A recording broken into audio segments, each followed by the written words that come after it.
Hello, everybody. Welcome to my stream. Okay, so this is day number 6 or 7, I think. And so far, we did a deep dive into U.S. immigration policy. We found out that a lot of the drug coming into the U.S. is um, through tunnels, trucking, and shipping. So not a lot through illegal immigration. We also found that illegal immigrants do commit much less crime than US born people. And now we're taking a look into conservatives. So, my question coming into this was asking, why are so many people okay with Donald Trump lying the way he does all the time? And I know that conservatives know that he's lying. They might say he's not lying, or they might say the liberal media is biased, which might be true to a certain extent, but I know that they know that he just like says whatever he thinks sounds good in the moment. And it's a way unlike Biden or Obama ever did. So we're going to keep looking into conservatives today.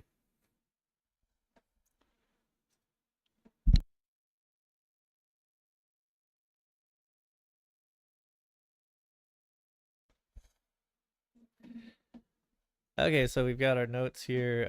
Last time we looked at Hayek's ideas of on conservatives.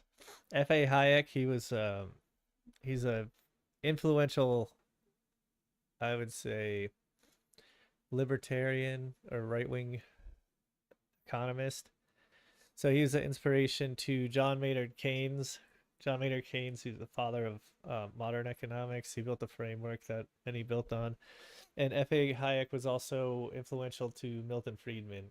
So he's another right wing economist that is basically purely laissez-faire with a few caveats, but mainly what he wanted was no government involvement in the economy. Hayek's description originally. Let me check real quick that my streams are working properly in the economy. Okay, YouTube looks good.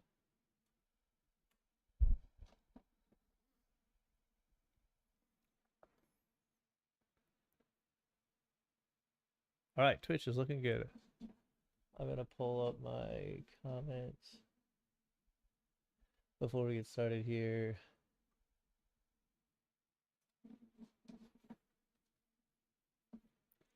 All right, hell yeah, we got YouTube chat up.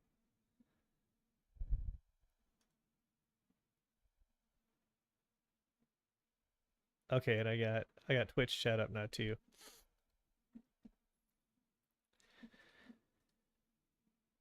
Okay, so now Hayek, like Milton Friedman, was extremely laissez-faire. He wanted the government out of the economy and the free market at work. So that means no government intervention.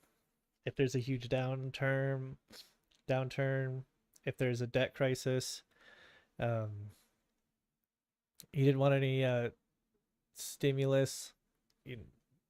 If large investment firms are failing, what else? I think he's probably didn't look favorably about welfare, although I'm not exactly sure. Milton Friedman had an idea that he promoted that was similar to universal basic income, because that way you can provide for the most in need without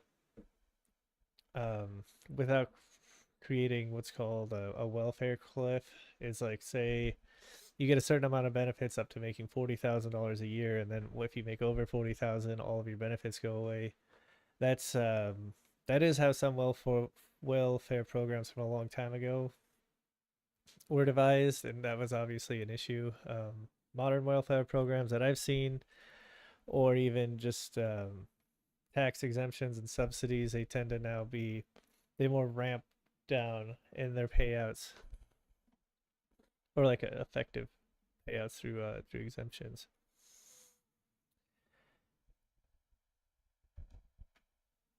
But it's not Hayek or Milton Friedman's or even today John Maynard Keynes' economic ideas that we're interested in. Hayek had a description of conservatives and why he's not a conservative. This is all part of our series on understanding conservatives. So he has this chapter in his book, The Constitution of Liberty, which he released in 1960. So when he was about 61 years old, stating that he's not a conservative because conservatives are intrinsically they're stuck in the past, and they if they allow any change, they want change to be as slow as possible. They are lacking in principles, although they might have a lot of conviction. What they really want is just no change. So their principles, so they can't have principles because there's a lot of ways that change can happen. What they want is a leader that's conservative like themselves that they'll trust to slow change at all times.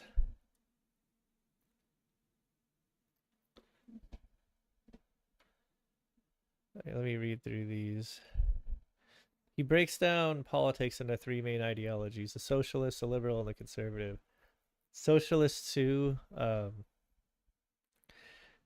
don't have principles. They want somebody in charge like them because of the same thing with socialism. You need so much power, except they want radical change with the state organizing our economy and organizing things for everybody. The second main ideology is a conservative, which we're talking about now, and the third would be the liberal, who wants who's excited about new ideas and wants to go in different directions. So let me show my slides.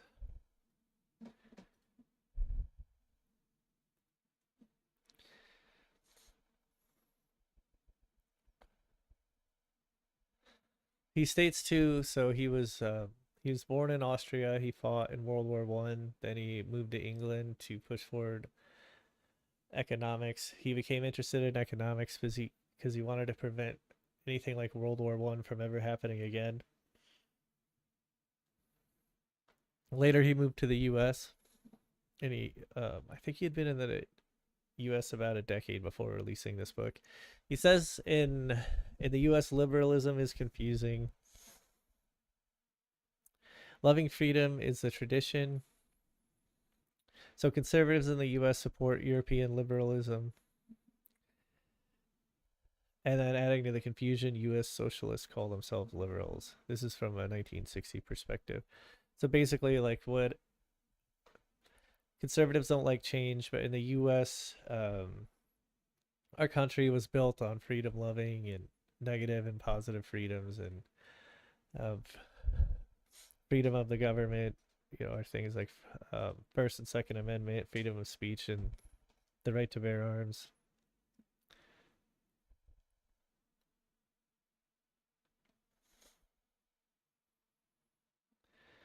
He says liberals are courageous and confident, more likely to trust a free market solution, which might not be so true today. I'm trying to think. When I think his description of liberal, I'm trying to think of mainstream Democrat. So just like your average congressperson or your average Democrat voter.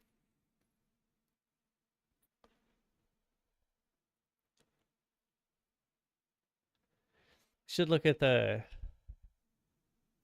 profile of a Democrat. I would say I know that so minorities are more likely to be Democrat. I think the more educated you are, the more likely you are to be Democrat. I think this is for other reasons than what Hayek's describing. We'll look into that today too. And if you're a union worker, obviously you're more likely to be Democrat. That's my family background. My dad's he's been in the union now for decades, and it was really helped us out as I was growing up. As you can imagine, the health insurance, the dental insurance, his his wage was pretty good. So liberals kind of think things will work themselves out.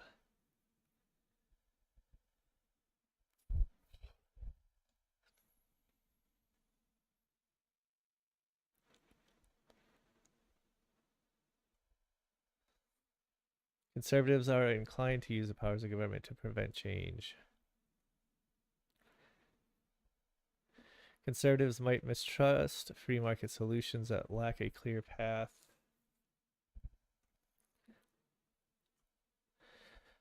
Conservatives, they lack principles, like stated, and they distrust abstract theories.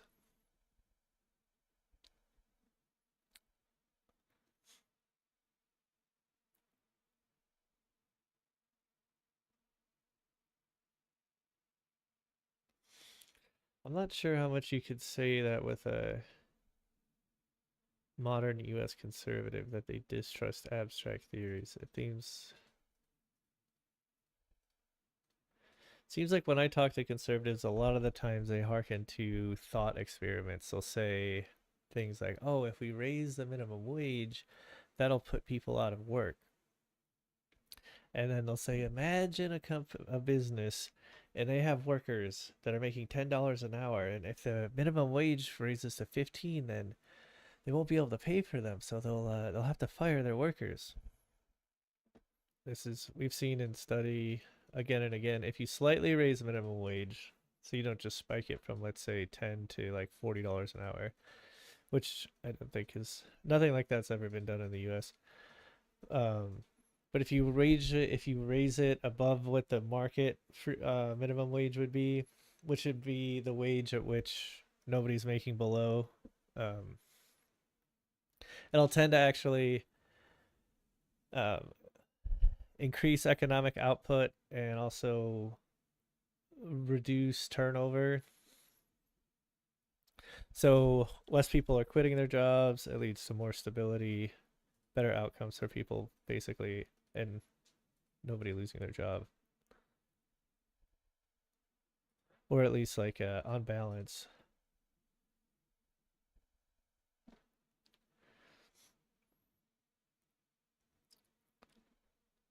Which is to say, like, if anyone is losing their job, other people are getting them. These aren't my studies. These are well known.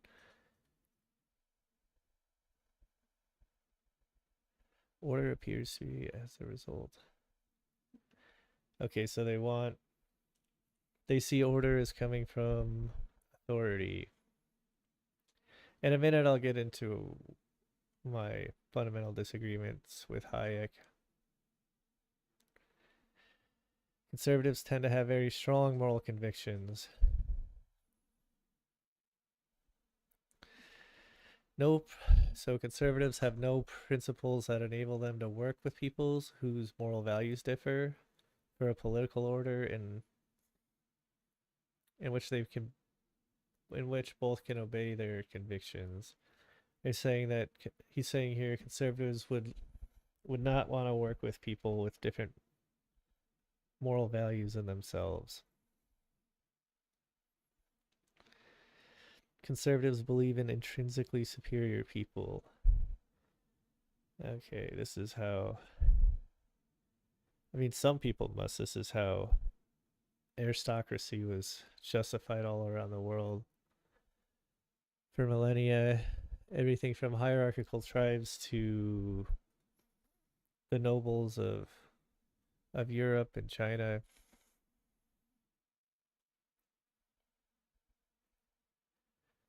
Conservatives are more likely to think inherited values and positions should be protected. A liberal feels that if one is superior, they should be accountable to continuously prove it under the same rules as everyone.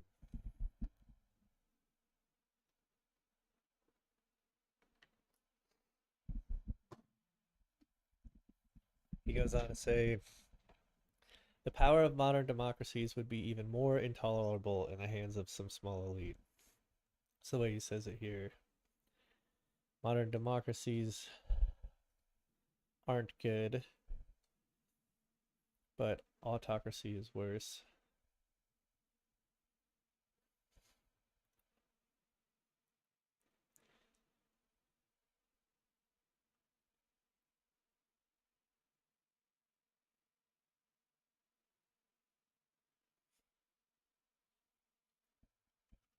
fix my notes here.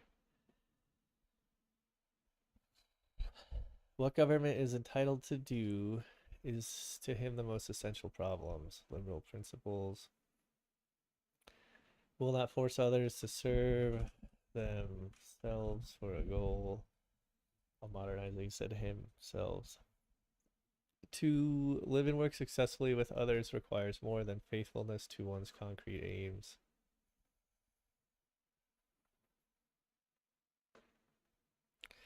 More liberal principles, moral or religious ideals are not objects of coercion.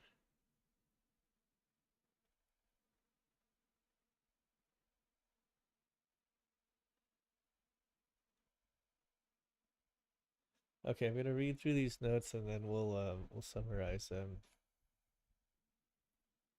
This is about where we left off. We left off at the end of Hayek's chapter last time. It was 6 parts. I recommend reading 1 through 5. In 6, he kind of redefines the terminology he's using, although he defines it clearly in part 1, which of course semantics are important when you're having an intellectual discussion. So I appreciate that in chapter 1 he redefines his terms. Part 6 though, it's kind of, to me, is a bit redundant. So I would just recommend parts 1 through 5. And again, this is F.A Hayek's book, The Constitution of Liberty, and the chapter name is Why I'm Not a Conservative.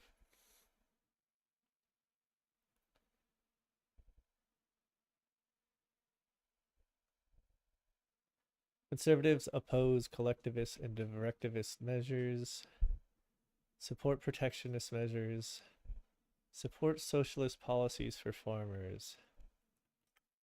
Okay, well, all of these 3 are true in the modern era. It's somewhat prescient of him, as much as conservatism has seemed to change.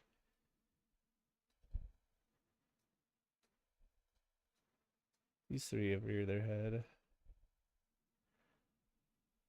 Conservatism does not really believe in the power of arguments. Conservatives believe that change comes primarily from new ideas.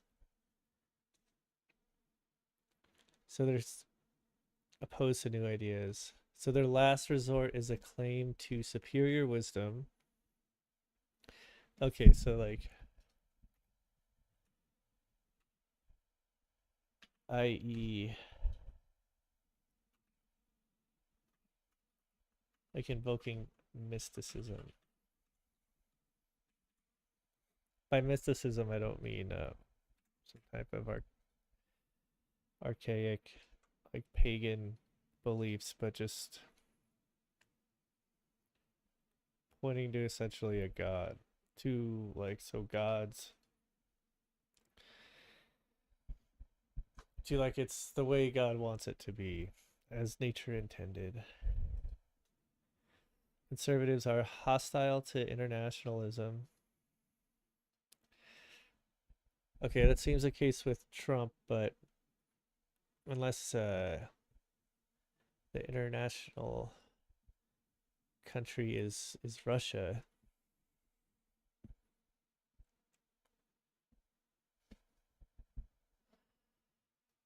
Prone to strident nationalism, that's still the case.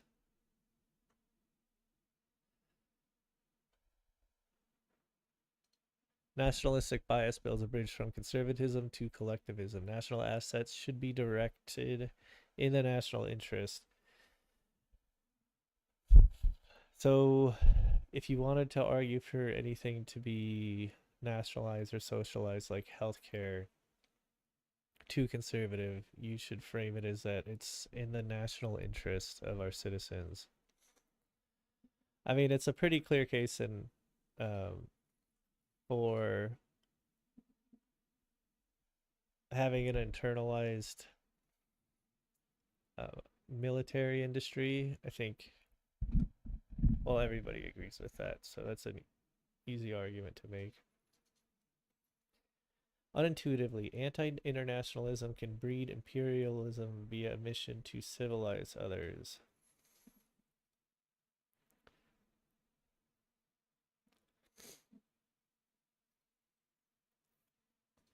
I'm not seeing this in modern conservatives.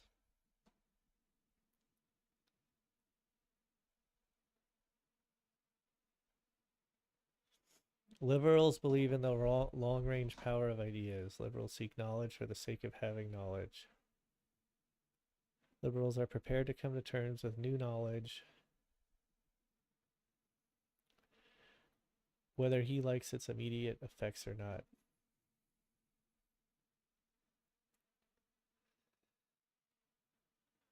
Okay, and now for Hayek, there's no patience extended for people who want to slow down science because they don't want to think about the implications on their belief. So my example would be, of course, the study of evolution, whether that be through genetics or archaeology. And then, however, in Hayek's opinion, and I agree with this as well, it's okay to slow down science for pragmatic concerns like theories missing considerations and otherwise not being fully fleshed out. I agree with that.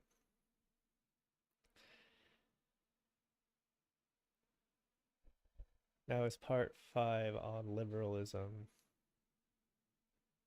Again, this is the book The Constitution of Liberty by F.A Hayek, written in 1960. Liberalism. They're not sure they have all the answers or they can even find all answers. They don't hesitate to seek advice from non-rational institutions that have proven their worth. They're fundamentally a skeptic. Must lack a bit of self-confidence to be consistently tolerant of others seeking happiness in their own fashion.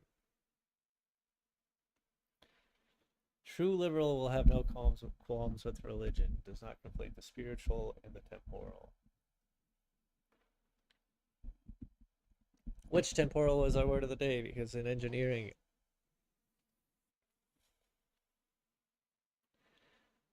I had always heard of temporal as something relating to time.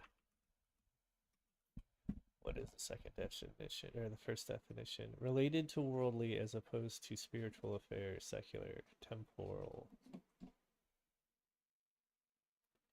The church did not imitate the secular rulers who thought only of temporal gain.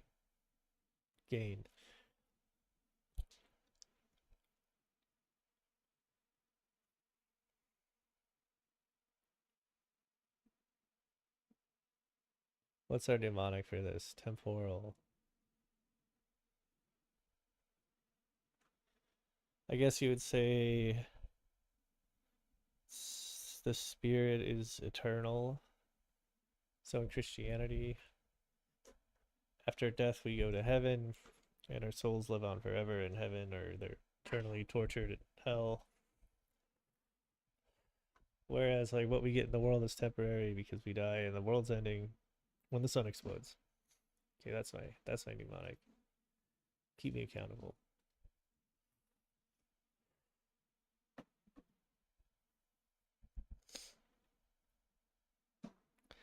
Okay, so now let's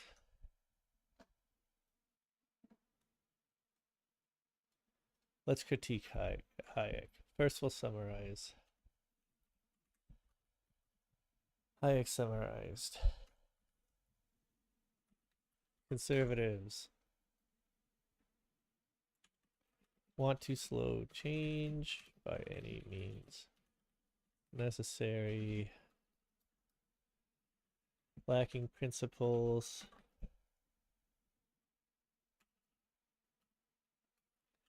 want a leader like themselves,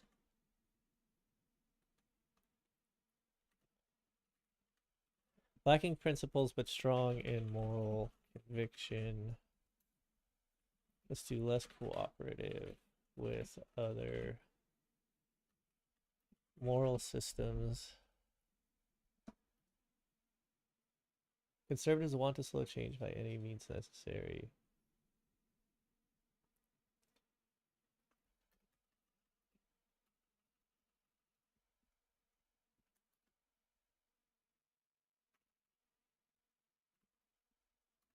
They want a leader like themselves.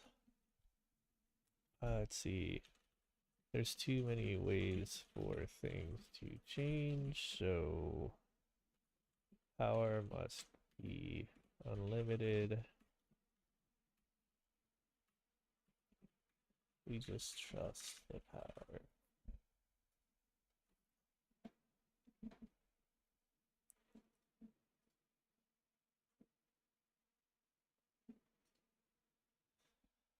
Okay.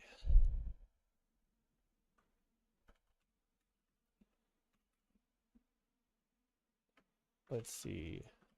Do not believe in arguments. I'm sure some conservatives would disagree with this, of course. But we're summarizing Hayek here, and then after this, I'll go into my disagreements with him.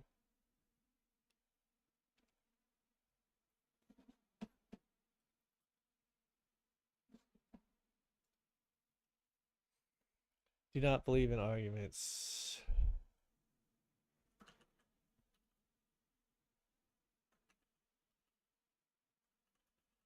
Believe change comes from new ideas.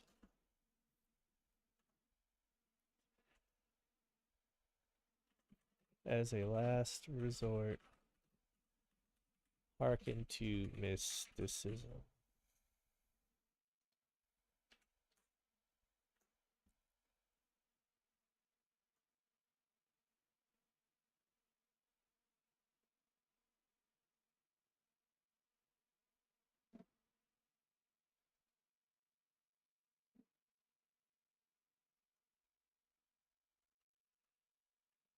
Believe in inherent superiority of people. Power should be used to preserve positions. There's more, I want to say more in this, in our point number 2 here, that they do not believe in arguments. Conservatives, that is.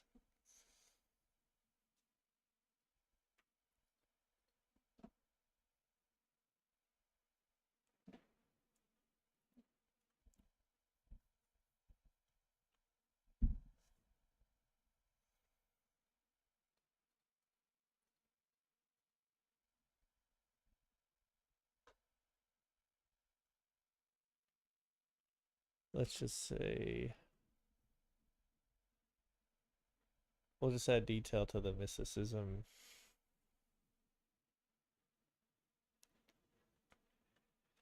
E.g. God's way. I think that the way that the world is now, after all of the technological development that we've had,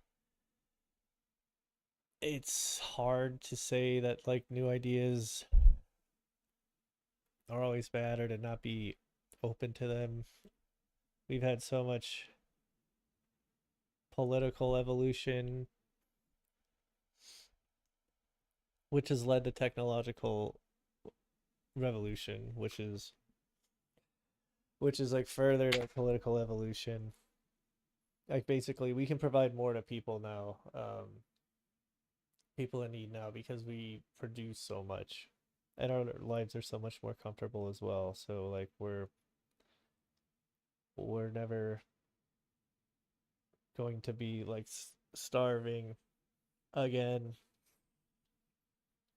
Some people might disagree with that, but I really think the US can always secure food for us outside of perhaps like a war. But we're not gonna have a famine unless it's like just self-imposed from some awful situation. But given like a basic function of government, we won't have famine.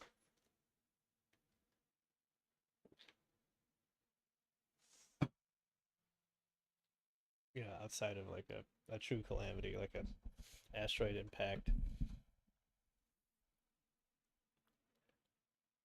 or like a powerful solar flare that knocks out all our computers.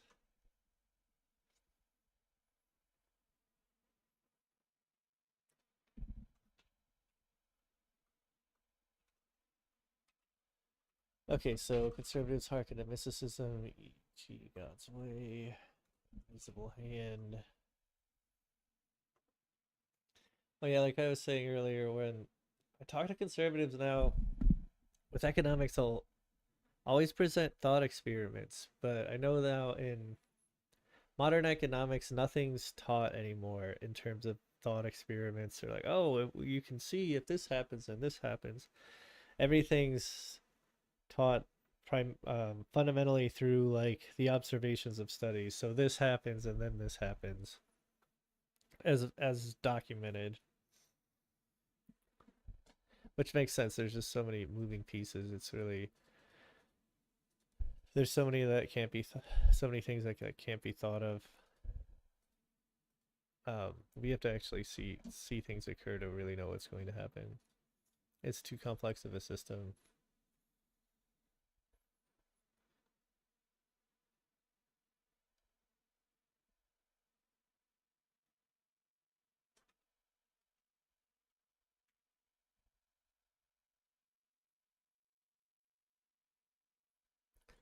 Okay, so our point three is that conservatives believe in inherent superiority of people.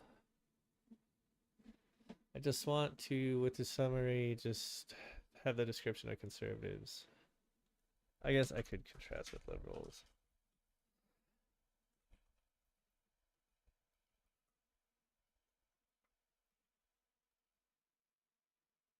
Okay, liberals want worth to be proven repeatedly. This is a side note, but I really like the way F.A. Hayek writes. Oh, actually, I'm going to pull up his book.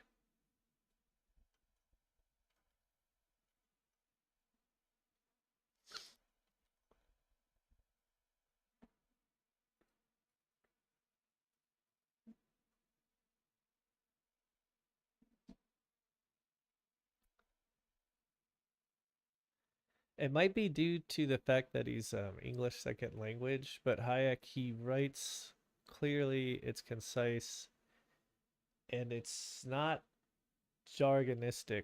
I think, no, that's not because he's ESL. As an economist, um, he would know a lot of jargon and he would describe things with it just by nature. So he uses effort to avoid jargon and explain things from their essence without using too vast a vocabulary where it's out of reach.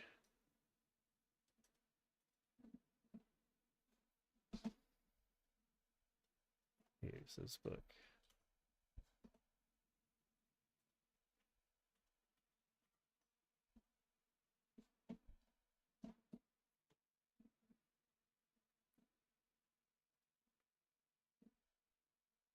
Okay, so you have here.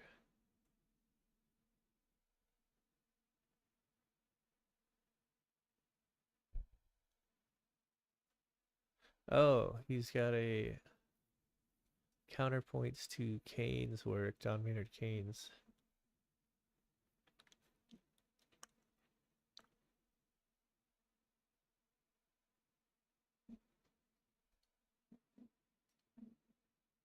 Where's his chapter on why he's not a conservative?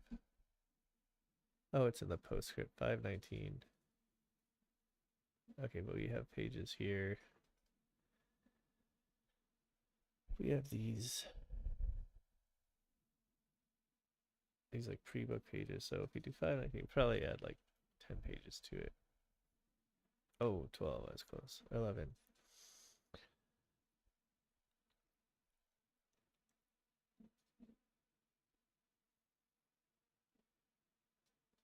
Should I go dark reader? Oh, you can't.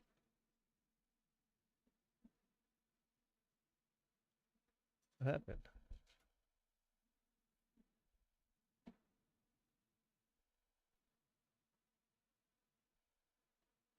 Oh, I read this last time, so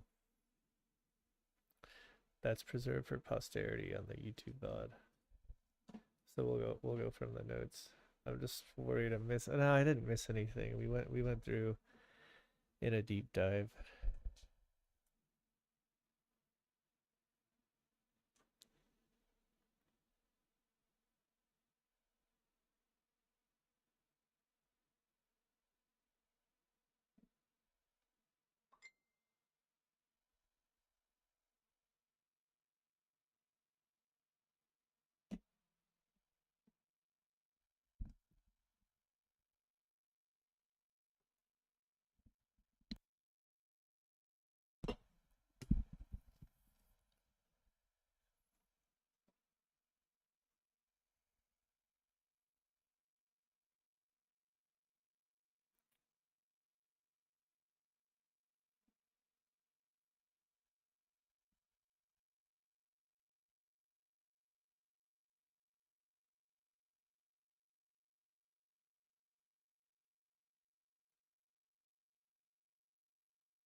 Liberals want an authority's worth to be proven repeatedly.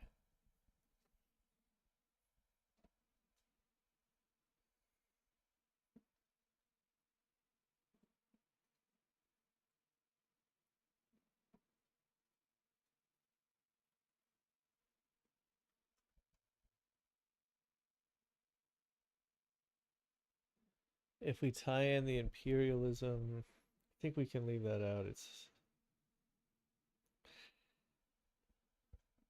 although Trump's talked about not taking military force off the table in our annexation of Greenland, I think he's not invoking that he wants to civilize the Greenlanders.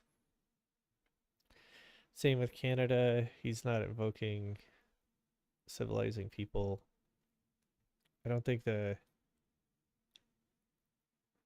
imperialists. Oh, with Gaza though, he does want to ethnically cleanse Gaza. He's using framing like, oh, they're going to like it, they'll have a real life. He wants to take the Gazans, the Palestinian people, and put them in, at least the Gazan Palestinians, and put them in Egypt and Lebanon. Although then I think he's also not hearkening to civilizing them. Yeah, so we'll leave that out of our summary.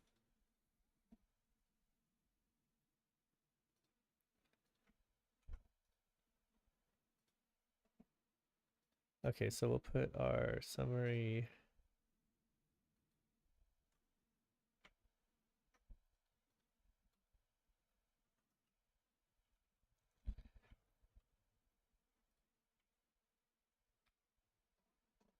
We'll put our summary in. Okay, we have our summary in our main spreadsheet on conservatism. Okay, now the fun part. Hayek criticism.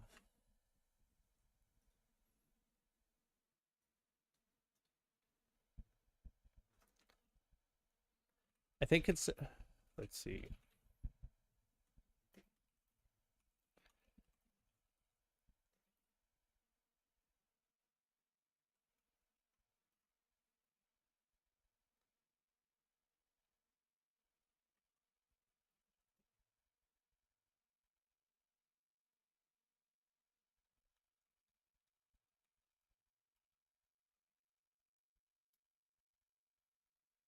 I think Hayek's missing something in his critique of conservatism. I think that, how can I explain this?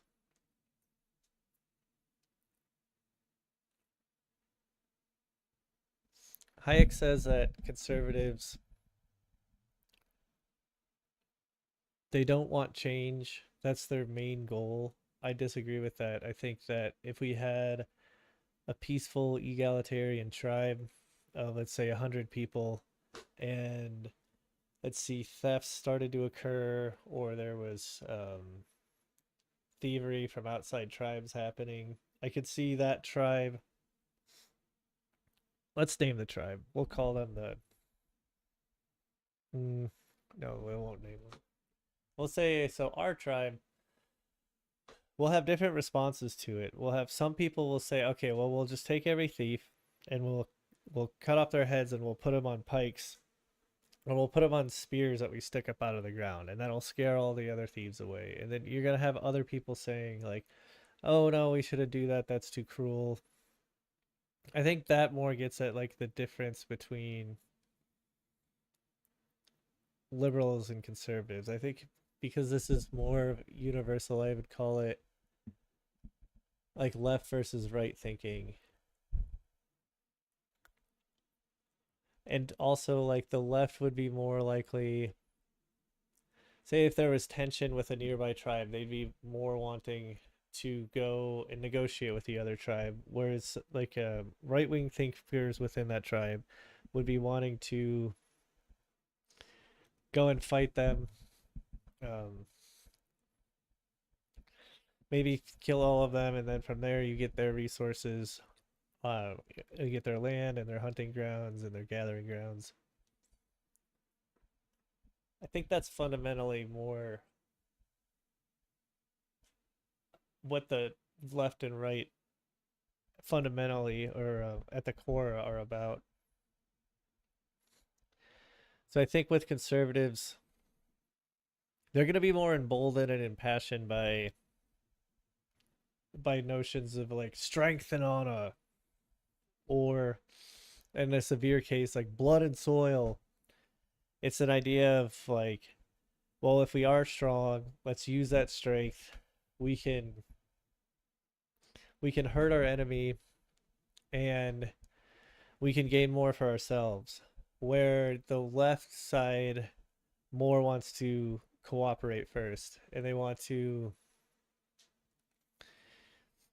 maybe try to understand the other side and then put a spotlight on frictions and tensions there might be, and then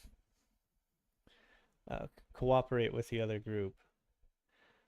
And you can see how both would be useful, right? If you have like an enemy tribe, if you're a tribe of 100 people and you have an enemy tribe of 100 people, and you can win a battle, then you can potentially like wipe out your opposing tribe, or at least like kill a lot of them and like maybe take others in. You could even take prisoners of war and slaves.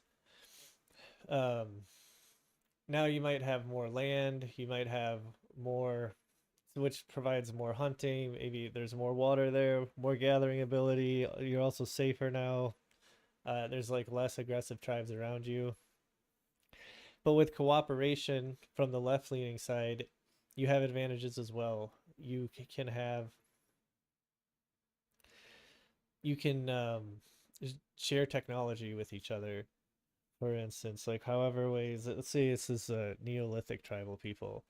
Maybe they have a way to like chip a rock uh, that saves 20% of the time, and then maybe you have a better way that you make a thread or a rope that you use for the tools you're making. And maybe generally you can combine ideas, or like you might have material in your area that you know about, like let's say obsidian or something, and then they have like another material in their area, like they have a special plant that makes like a better rope or something you can weave fabric out of. If you guys cooperate, you can learn that those things from each other, and you can combine tribes, and then together you'll have like a more sophisticated tribe, and now you're also more powerful against any other neighboring aggressive tribes. I think this, in my mind, this is what fundamentally separates left and right wing thinking. And as I laid out, like these are the reasons that these lines of thinking exist. So of course, if you're more as tensions rise up between your tribe and a neighboring tribe, it's going to become more and more likely that you should actually fight the neighboring tribe, at least put up a put up a fight, if because they might come and kill you. So if you're more fear based, as I know conservatives are, you're going to think tensions are higher than they are, or you're going to just, for safety's sake, go for that. You're just gonna assume that line of thinking, because things, as we know, they can spiral out of control. Um, but to always assume that is a mistake, of course, as I just laid out. So now let's describe this in our notes.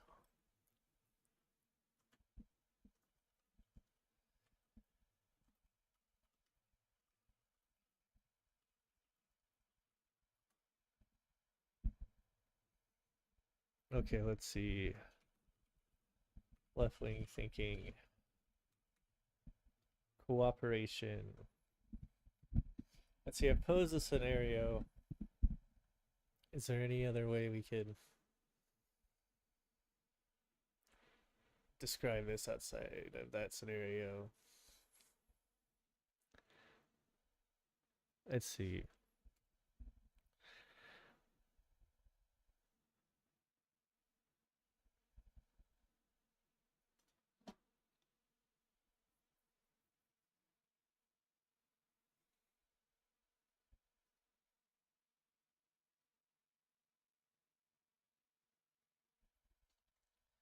Okay, first let me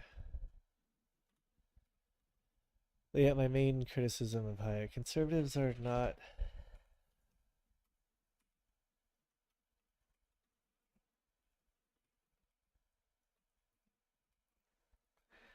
fundamentally opposed to change. They are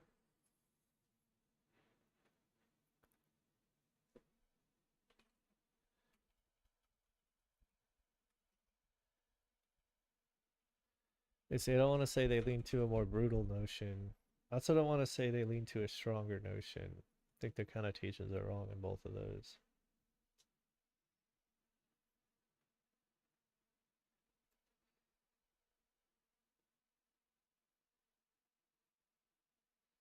You can also see with like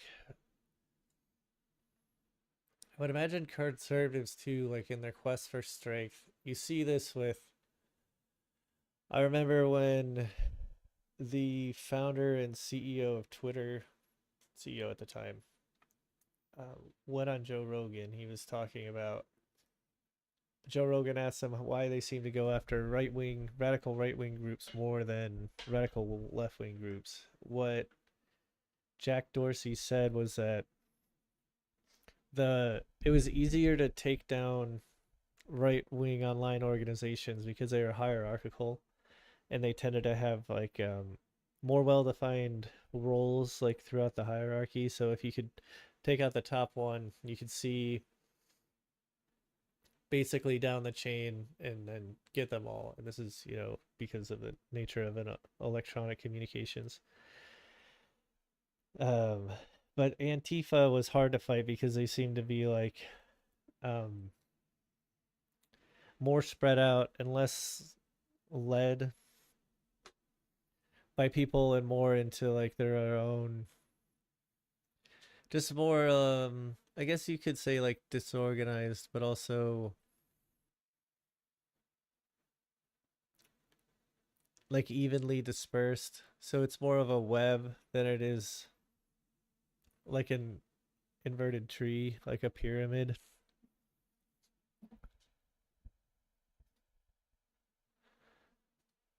Conservatives.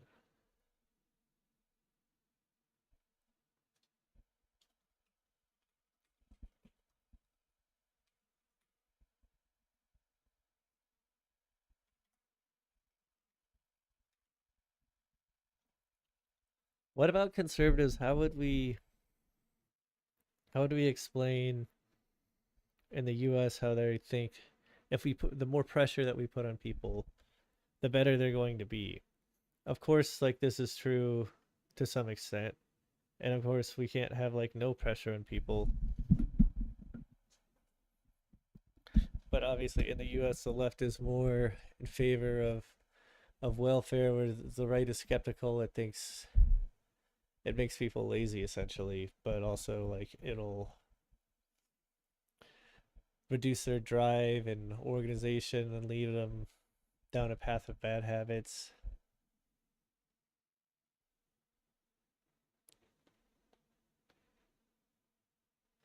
Obviously, there could be an argument there, although welfare seems to be missing from our current political conversation. Like I've been following Trump somewhat closely, and I haven't heard him mention welfare at all the way we think of it. So, for instance, like unemployment, although Elon Musk has been spreading lies about Social Security and Medicare, but I don't think they'll actually touch it because that would be political suicide. But then why lay the groundwork for it, though? Is that just to say that the government's incompetent? Might just be what Elon Musk saw as like low hanging fruit to point to the government being incompetent.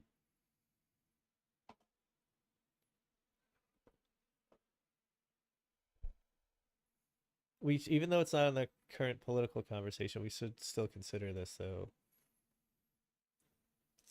Conservatives want strength though. They want strength at all cost. Let's see. Say they're preoccupied.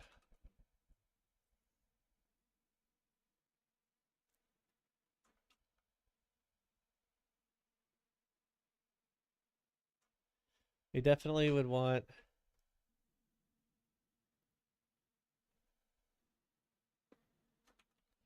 Okay, they want communities.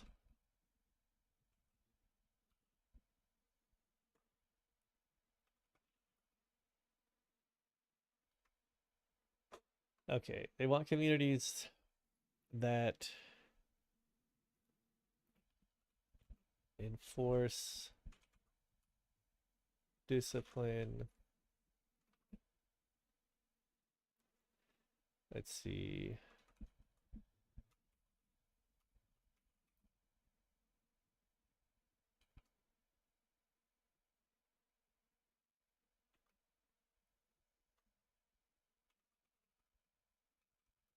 Only the very worst cases. Only the very worst scenarios get public support. When I'm thinking far right, can't help but think of Nazi Germany. Even for them, they mass executed disabled people. That's pretty terrible.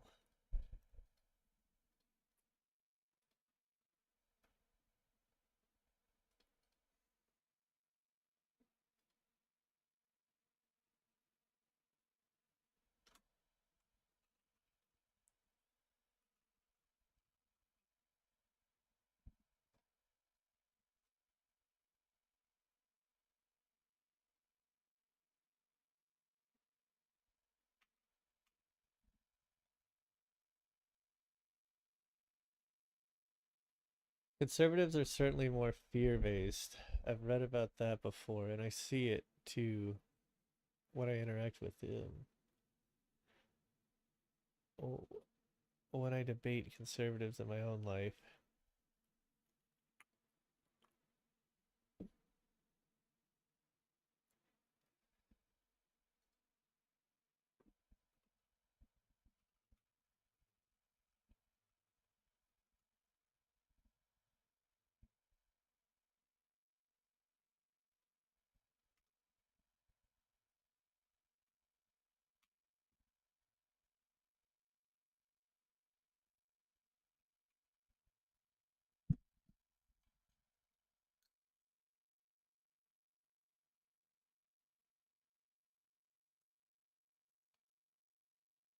I do think Hayek's right and left wings.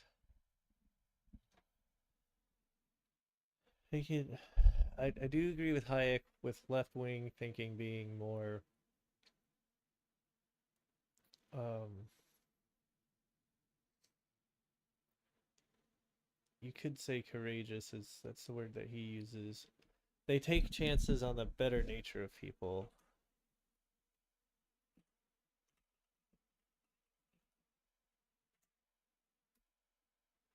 And I do think he's right that the this is a big thing. I think that liberals are more tolerant of other moral values. Like they can work with people with different moral values in themselves. I mean, of course, like we can think of extreme examples where that like can't work with people. Obviously, like severe intolerance, you can't work with that. But where they can, they they they lean more in the direction that they will work with people with other moral values.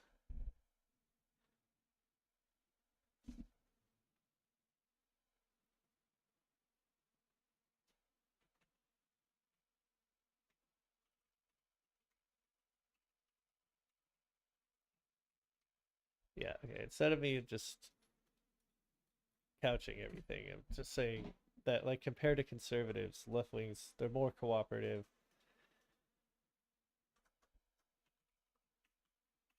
than right wing people, right wing thinking.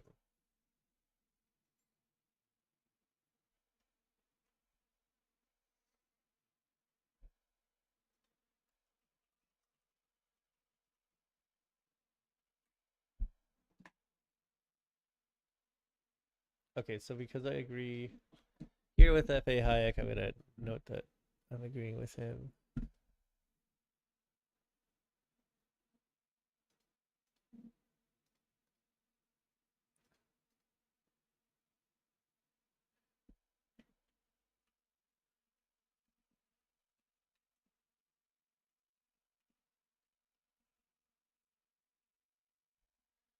Okay, so left wing people, they'll take chances on the better nature of people, whether a community member or part of our out group. White or right wing thinking,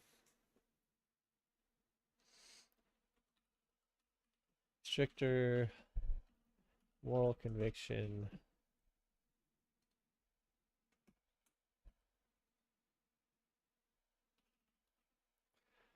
less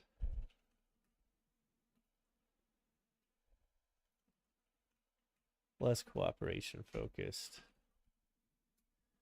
I think a really extreme example of this would be the Puritans in New England.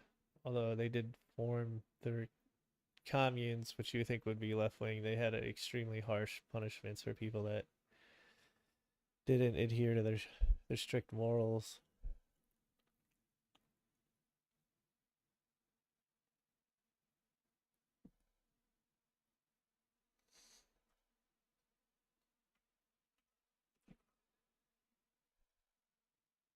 We'll call this a critique, not a criticism, because we are agreeing in part here.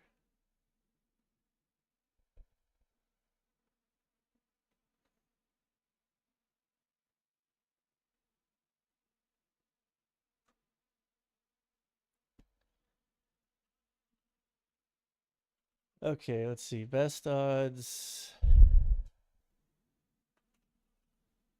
of survival are from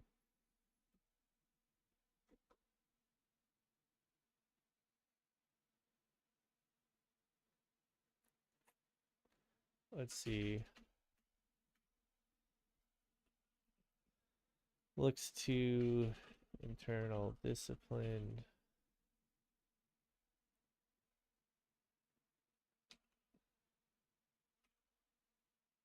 Or best odds of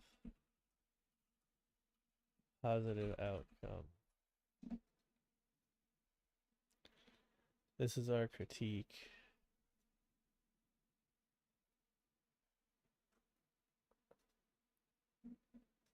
Okay, I'll put this in here. Okay, and then we'll start our Jonathan Haidt.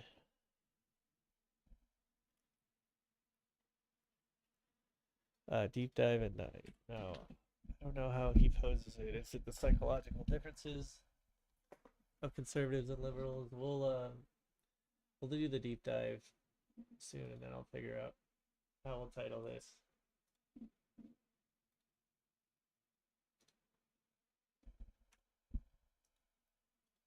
First, I gotta pee. I'll be back.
Okay, I just set my electric tea kettle.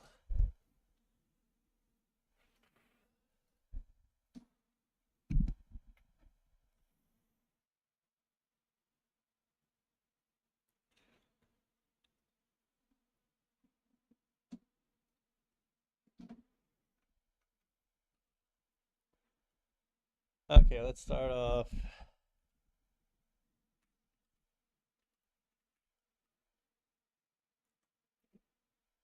By looking at a video of Jonathan Haidt.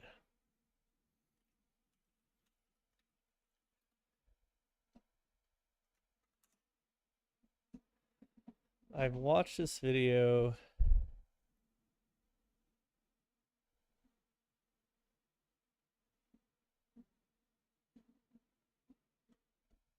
a long time ago. Let's take another look.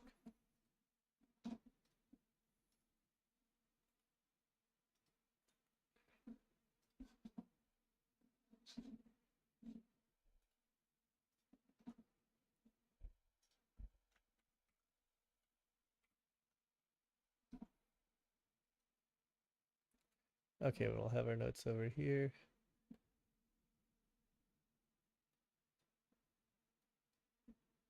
I gotta fix this slide master.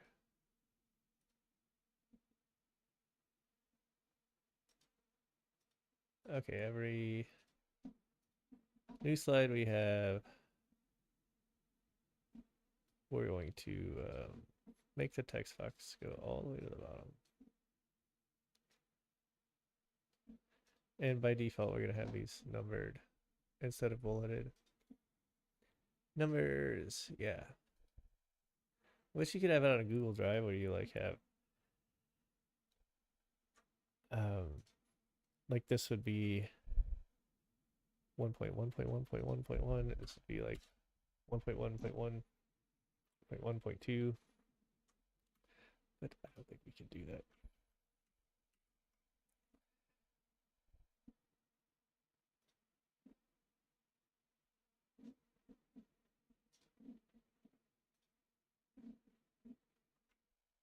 Okay, let's save this and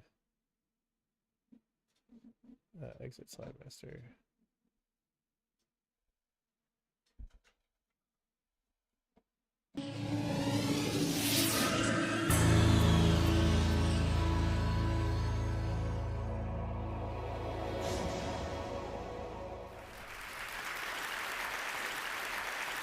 Suppose that two American friends are traveling together in Italy. They go to see Michelangelo's David, and when they finally come face to face with the statue, they both freeze dead in their tracks.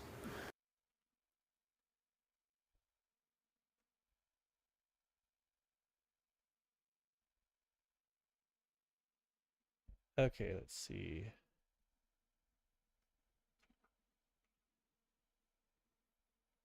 We just want the text. Can we put that in here? No, doesn't like that.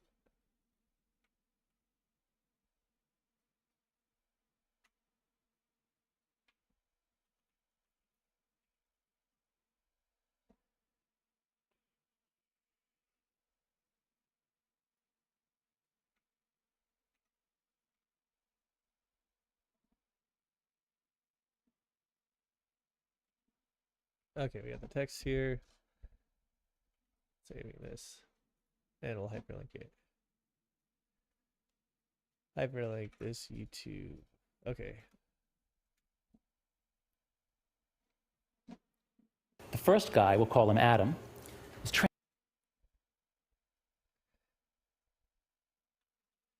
two friends. The Michelangelo statue. Michelangelo statue?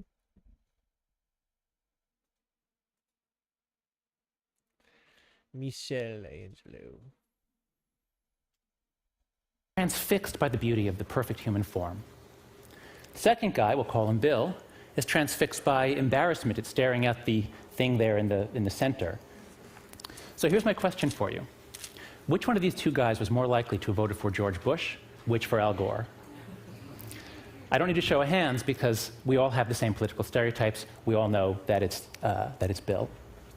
And in this case, the stereotype corresponds to a reality. It really is a fact that Bill's liberals awkward are much from higher than here. conservatives on a major personality trait called openness to experience. People are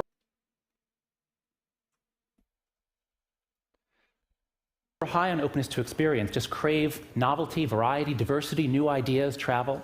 People low on it like things that are familiar, that are safe and dependable. If you know about this trait, you can understand a lot of puzzles about human behavior. You can understand why artists are so different from accountants. You can actually predict what kinds of books they like to read, what kinds of... Okay, obviously this one, openness to experience correlates with liberals. Yeah, I mean, I think we'd all notice this in our lives. Like the more awkward people, they tend to be more organized, and they're the ones that tend to be, think in a more conservative manner, generally speaking, of course.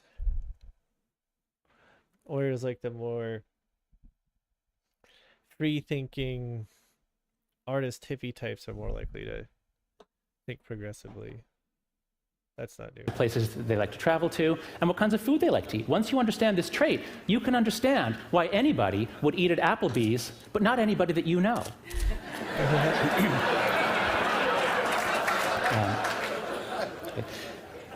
This trait also tells us a lot about politics. The main researcher of this trait, Robert McCrae, says that open individuals have an affinity for liberal, progressive, left-wing political views. They like a society which is open and changing. Whereas closed individuals prefer conservative, traditional, right-wing views. This trait also tells us a lot about the kinds of groups people join. So here's a description of a group I found on the web. What kinds of people would join a global community welcoming people from every discipline and culture who seek a deeper understanding of the world and who hope to turn that understanding into a better future for us all? This is from some guy named Ted. Well, let's see now. If openness predicts who becomes liberal and openness predicts who becomes a Tedster, then might we predict that most Tedsters are liberal? Let's find out. I'm going to ask you to raise your hand whether you are liberal, left of center on social issues we're talking about primarily, or conservative, and I'll give a third option because I know there are a number of libertarians in the audience. So right now, please raise your hand, down in the simulcast rooms too. Let's let everybody see who's here. Please raise your hand if you would say that you are liberal or left of center. Please raise your hand high right now. Okay. Please raise your hand if you'd say you're libertarian. Okay, about 2 dozen. And please raise your hand if you'd say you are right of center or conservative. It's nice of him to, it's smart of him to put in like the libertarian one, because they will distinguish themselves from conservatives, and they are different than conservatives. 1, 2, 3, 4, 5, about 8 or 10. Yeah, if you're ever gonna take a vote from a crowd, if you're public speaking, which can be really important, it's a way of A/B testing over a mass number of people. It saves you a lot of time and thought. It's good to explain all the options before you start the vote, especially if you're gonna ask for people to say yay or nay, or cheer or boo. Okay. This is a bit of a problem. Because if our goal is to understand the world, to seek a deeper understanding of the world, our general lack of moral diversity here is going to make it harder. Because when people all share values, when people all share morals, they become a team. And once you engage the psychology of teams, it shuts down open-minded thinking. When people all share values, when people all share morals, they become a team. And once you engage the psychology... Okay, let's see. When people share moral values, they easily form a team. Of teams, it shuts down open-minded thinking. When the liberal team loses, as it did in 2004 and as it almost did in 2000, we comfort ourselves. Let's see, add liberal areas, Atlanta, Miami, Phoenix, Dallas, I'm pretty sure. Through this analysis, I also want to go and look at our geography in the U.S. I mean, as we all know, we've all seen the map. It's like geographically, the vast majority of the country is conservatively conservative, but it's the places in low population density that tend to be conservative. So if we look at it another way, like if we look at like our huge economic production centers in the US, those tend to be liberal. So unfortunately, our huge economic centers are not deciding the politics of our country. And that's in part due to the reason the less populated areas disproportionately have more voting powers because of the electoral college, which I'd have to look into the Federalist Papers, but I think the purpose of that was so that industry interests wouldn't just crush like farming interests, which I'm sure it could even have some value today, but we'll look at that later. We try to explain why half of America voted for the other team. We think they must be blinded by religion or by simple stupidity.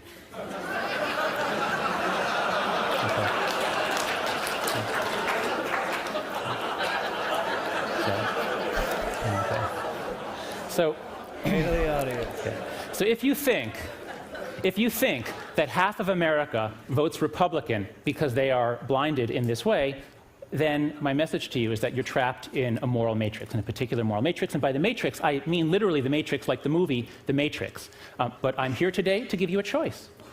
You can either take the blue pill and stick to your comforting delusions, or you can take the red pill, learn some moral psychology, and step outside. This video is like way before we had the whole red pill, blue pill meme widespread. Did they all jack it from Jonathan Haidt? Jacked it from The Matrix? The moral matrix. Now, because I know... Okay, I assume that answers my question. I was going to ask you which one you pick, but no need. You're all high in openness to experience, and besides, it looks like it might even taste good, and you're all epicures. So anyway, let's go with the red pill. Let's study some moral psychology and see where it takes us. Let's start at the beginning. What is morality, and where does it come from? The worst idea in all of psychology is the idea that the mind is a blank slate at birth. Okay, let's see. The mind is not a blank slate at birth. So we can look at this. Yeah, like I was saying earlier, like liberals tend to be more intrepid, like culturally and in terms of our thought structure. But right, like I don't think people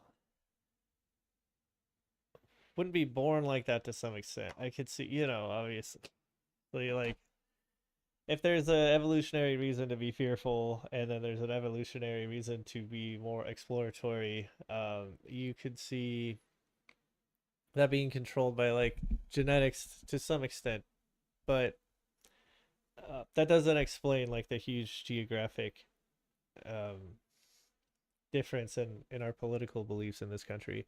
And by the way, too, this is not just a U.S. thing where rural communities tend to be more conservative. This is even in Europe, rural communities are more conservative. I mean, it's like within the framework of their politics, but we would look at their conservatives and their liberals, and we would see similarities between our conservatives and our liberals. Which is Europe is a lot more liberal, so their conservatives might almost just look cute compared to Republicans. Developmental psychology has shown that kids come into the world already knowing so much about the physical and social worlds and programmed to make it really easy for them to learn certain things and hard to learn others. The best definition of innateness I've ever seen, this just clarifies so many things for me, is from the brain scientist Gary Marcus. He says, the initial organization of the brain does not depend that much on experience. Nature provides a first draft, which experience then revises. Built-in doesn't mean unmalleable, it means organized in advance of experience. Okay, so what's Nature provides a first draft, which experience revises. Okay, yes, this isn't surprising to me, but I have seen like some liberals they're more prone to think that like people are just kind of blank slates, as Jonathan Haidt is saying. I don't know why people think that way, but I've read a bit about it, and it's just based on scientific evidence. Doesn't seem true. I'm not an expert on it, but people just, they have certain propensities and demeanors. We see this with identical twin studies. We see this with there's a few identical twins separated at birth, although that's not common. There's adoptive children and the study of their biological parents and their adoptive parents. From that last thing I brought up, that's the main way we glean information in the U.S. through those studies. And you can look into that field. It's behavioral genetics,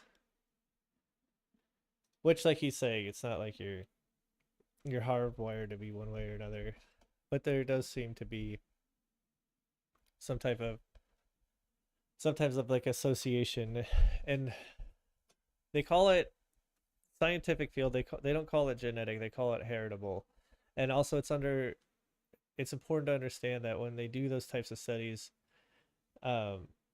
you have to look at the context in which you're being raised. I think it's something revealing about these studies. They kind of put I don't want to say it too harshly, but it kind of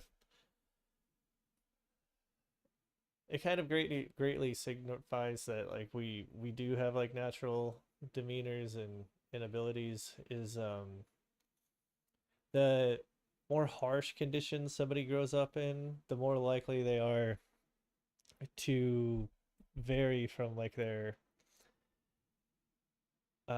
from what like their genes would indicate. So if you grow up in a harsh environment, you'll be more different than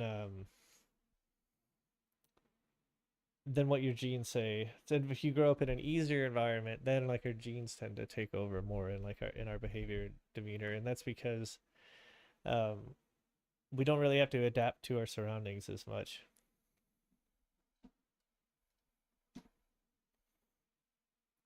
So if you ever hear, but I mean, behavioral geneticists, if you hear like an interview with one, they know to like specify that in the beginning. That's heritability, and then heritability is always in the context, within a context. So in the US, we only look at adoptive kids.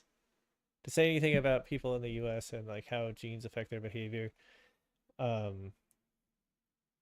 every study that we look at is of adoptive kids whose parents are in the US, whose biological parents are in the US, and whose adoptive parents are in the US, and the kid raised, of course, in the US.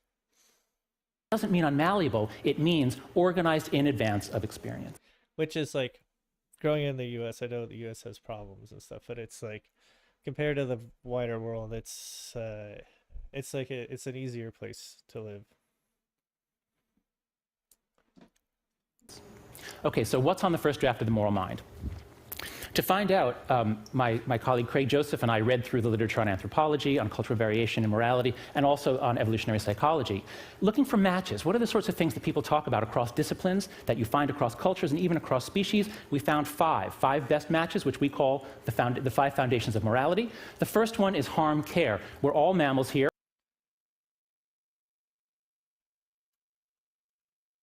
Interesting, this is cross species.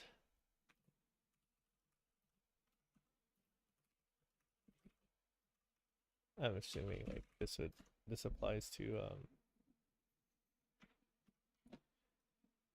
primates. I'm not sure what you'd find in squirrels or how you'd even approach that. Okay, I'm gonna compact this a little bit. So we got 5 points to fit in here. It's not compacting.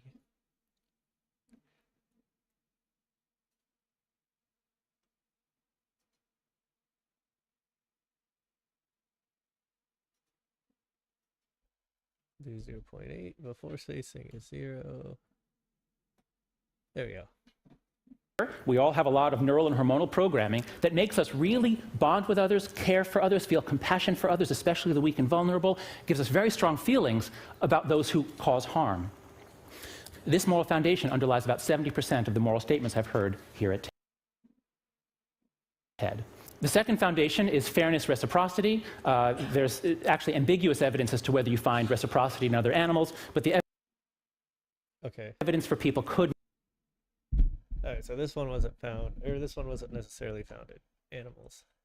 Not be clearer. This Norman Rockwell painting is called The Golden Rule, and we heard about this from Karen Armstrong, of course, is the foundation of so many religions. That second foundation underlies. Well, I think we've all seen that video of like the monkeys, that monkeys with unequal treatment. There's I think they're cow monkeys. There's some kind of monkey where one does an amount of work and it gets a grape, and then the monkey right next to it. Capuchin monkey fairness experiment. Getting grape, and you will see what happens. So I think this would be fairness reciprocity demonstrated in monkeys. Unambiguously. So she gives a rock to us, that's the task. And we give her a piece of cucumber and she eats it. The other one needs to give a rock to us. And that's what she does. And she gets a grape. And she eats it. The other one sees that. She gives a rock to us now, gets again cucumber.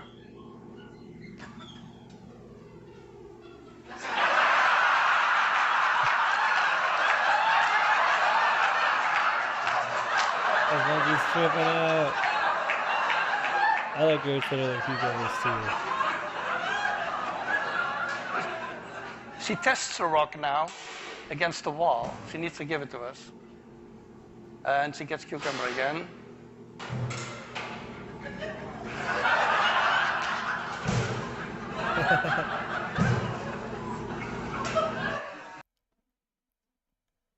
I'm gonna guess live pearls are more care about fairness more. We'll see. The other 30% of the moral statements I've heard here at TED. Third foundation is in-group loyalty. You do find groups in the animal kingdom, you do find cooperative groups, but these groups are always either very small or they're all siblings. It's only among humans that you find very large groups of people who are able to cooperate, join together.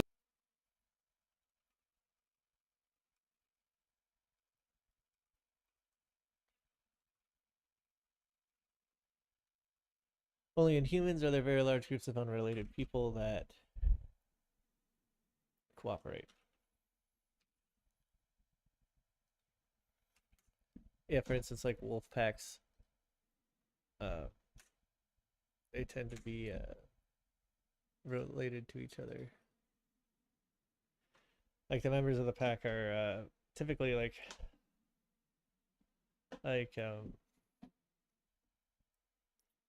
siblings to each other. I think are most wolf pack members. Together into groups, but in this case, groups that are united to fight other groups. This probably comes from our long history of tribal living, of tribal psychology. And this tribal psychology is so deeply pleasurable that even when we don't have tribes, we go ahead and make them because it's fun. Sports is to war as pornography is to sex. We get to exercise some ancient drives. The fourth foundation is authority respect. Here you see submissive gestures from two members of very closely related species. But authority in humans is not so closely based on power and brutality as it is in other primates. It's based on more voluntary deference and even elements of love at times. The fifth foundation is purity sanctity. This painting more based on voluntary deference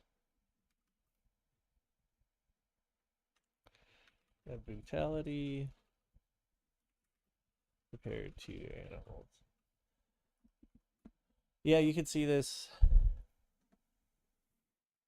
Like, it makes sense. Like, we want there to be like authority around in case somebody breaks the rules.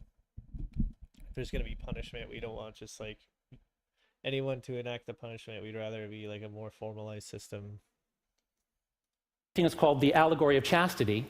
But purity is not just about suppressing female sexuality. It's about any kind of ideology, any kind of idea that tells you that you can attain virtue by controlling what you do with your body, by controlling what you put into your body. And while the political right may moralize sex much more, the political left is really doing a lot of it with food. Food is becoming extremely moralized nowadays. And a lot of it is ideas about purity, about what you're willing to touch or put into your body. I've seen this a lot, yeah, with like a lot of vegans tend to be liberal. Although I have met quite a few evangelical Christian women that are into like very healthy eating in the way that like vegans are. They have all this stuff. I don't know how accurate it is or not about organic fruits and vegetables and superfoods and taking all the right micronutrients. Like I found out about selenium from an evangelical, my friend's mother, evangelical family. I know a lot of evangelicals because I went to college with a lot. I didn't have the stereotypical highly progressive university experience. I believe these are the 5 best candidates for what's written on the first draft of The Moral Mind. I think this is what we come with, at least a preparedness to learn. Oh, okay, let's see. I got a chat from Noobly Phonics. I hope this isn't offensive, but I am curious what that means. I consider myself a fairly well-read gal, but interested in how you define it as an extremist liberal. Oh no, your question's not offensive at all or inappropriate. I think that we have to treasure, especially now, like above all, is that we want a democracy at the end of the day. We don't want the far right to take over, which seems like more of a threat under Donald Trump. But our reaction to it can't be moves from the far left, and I'm not talking like a Bernie Sanders type, but people like tankies, which unfortunately, I mean, it's the same with the far right. Like they can pretend to be normal conservatives, like in a U.S. context. But tankies, they can speak the language of liberals, but really what they want to do is they want to have a system where people that they trust are in power and their power is unbounded.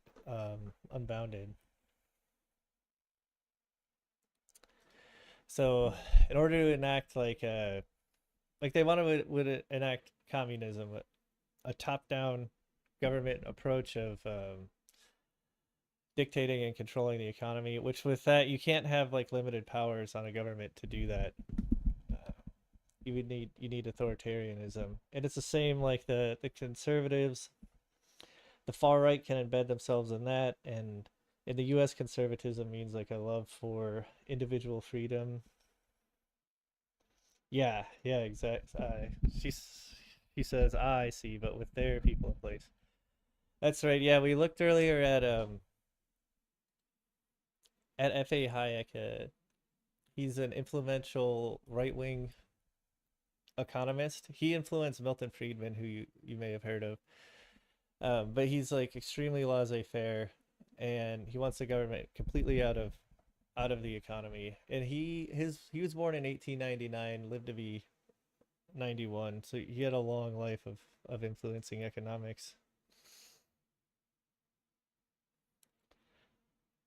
Oh yeah, you have heard of him. He has a chapter where he's critical of conservatives, saying that although they have strong moral conviction, they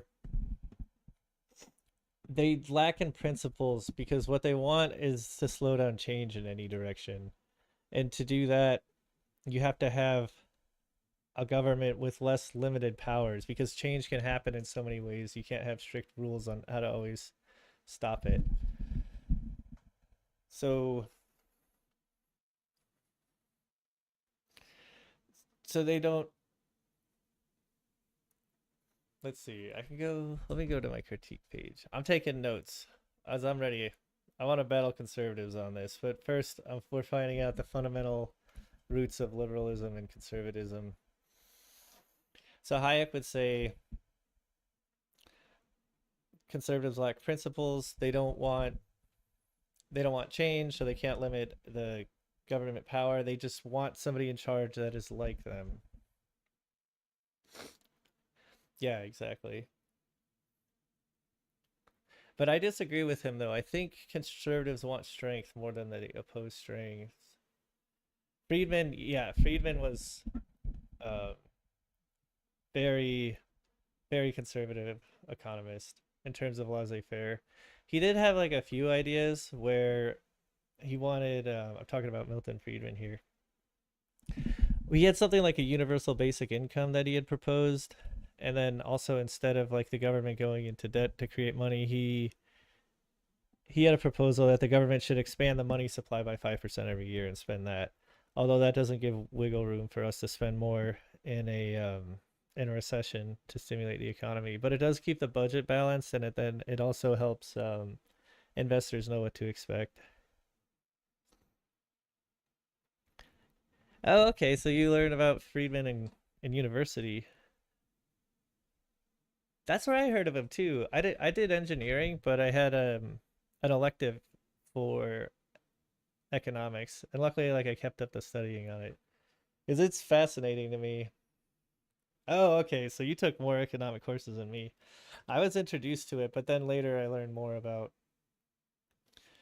because my only economics professor, he was very laissez-faire, so he loved Milton Friedman. But then I learned more about Keynes later on, and then modern monetary theory, and then why we react to recessions the way we do. And I have some general critiques of like modern economics. Like I've read the book The Economics User Guide by Ha-Joon Chang, I think is his name.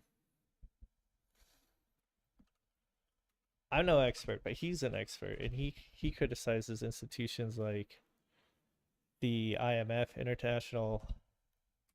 Monetary Inter, International Monetary Fund, for basically like imposing like a lack of protectionism on like developing countries and things like that. Ha-Joon Chang, okay, yeah, that is the name.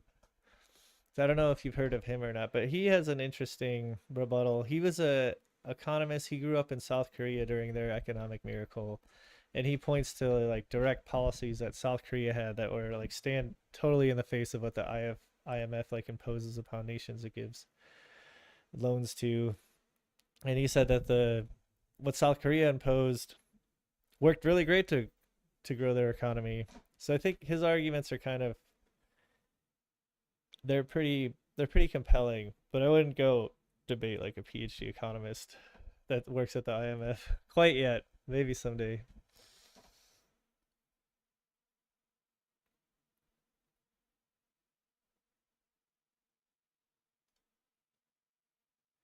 I would describe myself as a socially liberal and fiscally conservative woman, which creates a lot of cognitive dissonance at times.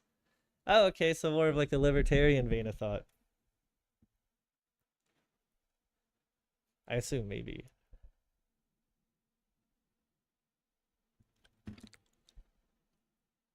We see, yeah, I think F.A. Hayek, he was more of a libertarian than a true conservative, especially after reading like his conservative critique. But like I was saying though, I think with F.A. Hayek and his beliefs on conservatism, I don't think he gets it quite right. I don't think that conservatives like fundamentally just don't want change. I think what they want is strength, and they want discipline, and somewhat like a socially enforced discipline. So not socially liberal as you are. As they say here, I mean, we can see like historically speeches by leaders, and then they're hearkening to the notion of like strength and honor. We shall fight. I think that's a lot more motivating to conservatives, and F.A. Hayek doesn't seem to like give any emphasis on that concept.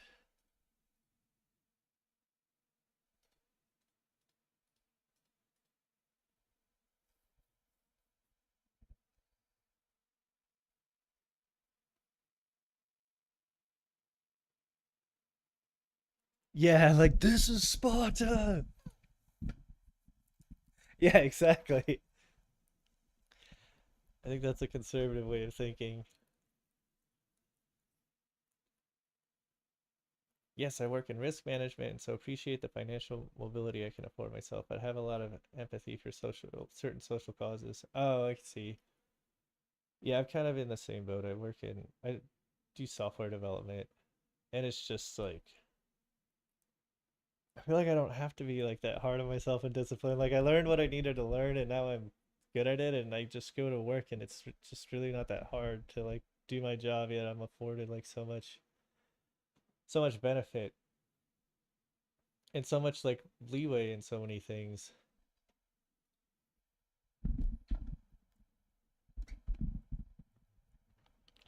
I kind of feel like there's like a trap that conservatives get into. Like if you're in like a really bad state, if you're poor in the US, then you might be like really hard on yourself and then start, you'll learn skills and you start like pinching pennies and then get really strict. But then that forces you into more of like a fear-based thinking, which kind of like perpetuates like the conservative mindset when really like it doesn't have to be so hard for people. They don't have to live in that mental state. But then of course like there's the downsides because they'll become like less empathetic and like have more blame in their hearts.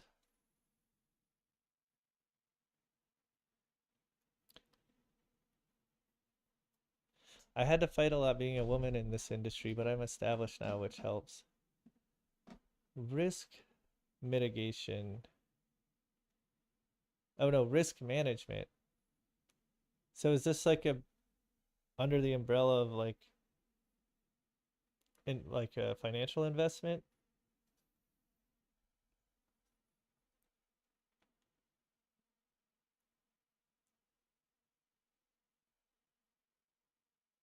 Well, I'm glad you made it high up in that industry.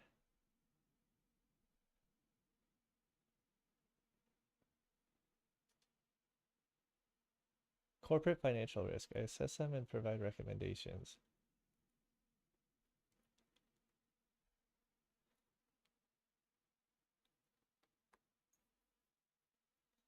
Oh, okay. So you'll be like, all right, I know you think you'll get pretty good returns here, but you could lose everything. Otherwise, here's some more modest gains that are a sure thing. It's a very male dominated professional field, lol. Financial risk, finance. I knew some people in finance. I used to live in San Francisco because I did software. There's tons of finance people there. Very male dominated.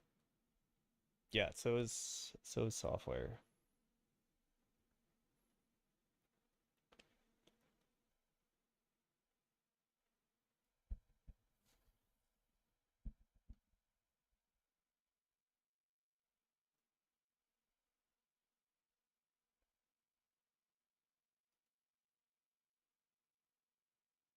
I took golf lessons for the 3 years and then gave up because I'm terrible, and so I learned to do business out on the golf course. LOL. Golf's yeah, they say to learn golf, but I guess in finance, right? In software, we never do golf. I've done go-kart racing. But I've had, I mean, you've probably heard this, but golf is so good because like old people can play it, men and women. It's not like tennis where the 65-year-old CEO stands no chance against like the 20-year-old interns. Yeah, we'd go-kart racing. They'd give us money to go to like arcades and stuff. Arcades a lot. That's what you can see. Like a lot of software people are gamers.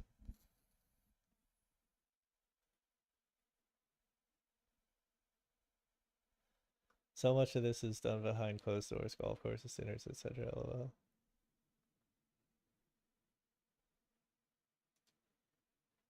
I don't know if I'm good. I've golfed a few times. I didn't do it enough to know if I'd be good or not.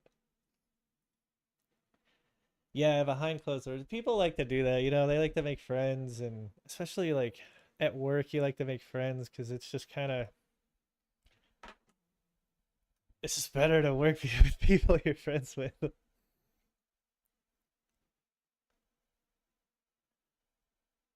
Even in finance, I could see like people making decisions like big decisions and favoring their friends over like the actual finances, because that's just kind of how people are.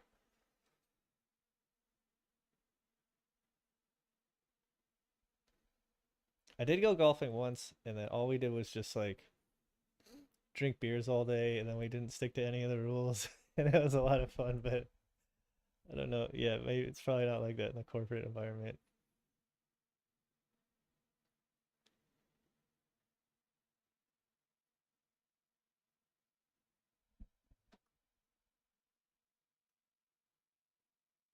Golf carts and that is the fun part. Golf carts and beers. I know. Yeah, we show up. It's like noon, and my buddy's like, "I'll take 4 tall cans because there's 4 of us there." I'm like, "Really?" I was like, "It's noon." He's like, "Yeah, but we're golfing," and the golf cart has like 18 cup holders in it. I was like, "Oh, okay." The other 18 holes of golf, and I was like, "Okay, that must be part of this."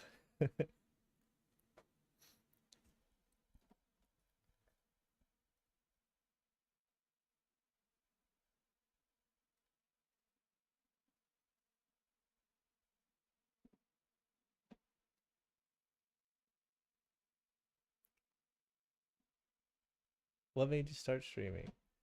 Well, I just see. No problem at all. Uh, so Newly Phonic says, "So what made you start streaming?" I am seeing like the online political space, and I'm just seeing conservatives like enveloped in like this like echo chamber of lies, and I want to be able to pull them out of that.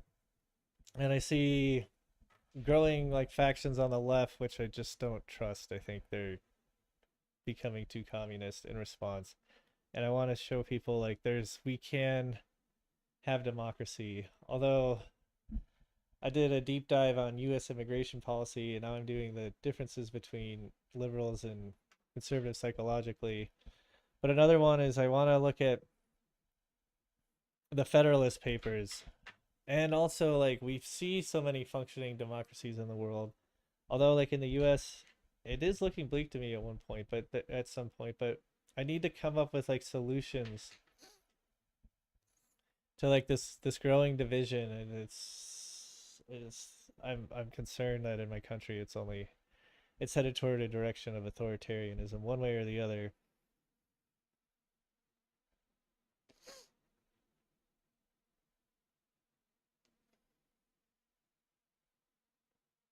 Han fixed our cable. I am here to troll leftists and chew bubblegum, and I am all out of bubblegum. I have solutions, you just won't like them. My solution is democracy. What, there's something wrong right now. That escalated quickly. There's something wrong right now. I'm thinking I'll obviously I'll think more of this in my deep dive into like studying not just like our current state of our democracy, but like the ideas behind democracies and democracies worldwide. But I'm thinking like we have to make the political system in the US like airtight. Like we can't have any form of corruption. So we see like now with super PACs, we see like insane like campaign funding, which obviously like these corporations and like super rich people are not doing out of the goodness of their hearts. They're donating because they're getting a return on their investment. And I just all through my life have met a lot of like apolitical people, but basically everybody I meet that's apolitical is apolitical because like politics is too exhausting for them, and they've kind of lost faith in the system. And like I mean I'm 36, but like my whole life I've just grown up hearing people like criticize the US a lot, criticize politicians. I think if we could just in every sense like end corruption in the US, make it airtight, and then we can teach our kids that the US isn't corrupt. That will lead more people to be like politically engaged, and with that we can have a more like enduring, capable democracy. Corruption is human nature. Death penalty for bribes or limit the power you give these people. Which one do you prefer? Don't vote for them. Corruption, death penalty for bribes. The problem is, like, I don't think bribing, it's like if you just straight up like give a politician like $40 million and then he puts it in his checking account. I think that is probably illegal. I mean, that's illegal. I really hope, but that's almost definitely illegal. But if we can't, and I don't think that it happens that much, but that's not what people are complaining about. What people truly don't dislike. It's like it's a super PAC money, and it's a campaign funding, just like the unlimited money people can pour into that. Whereas I know in other countries, like all campaign funds come through the government, so you show through polling like how well your party is doing, and then um, you get a grant from the government to spend money on your election, and it is a lot of money too. And then you have your campaign teams to like coordinate.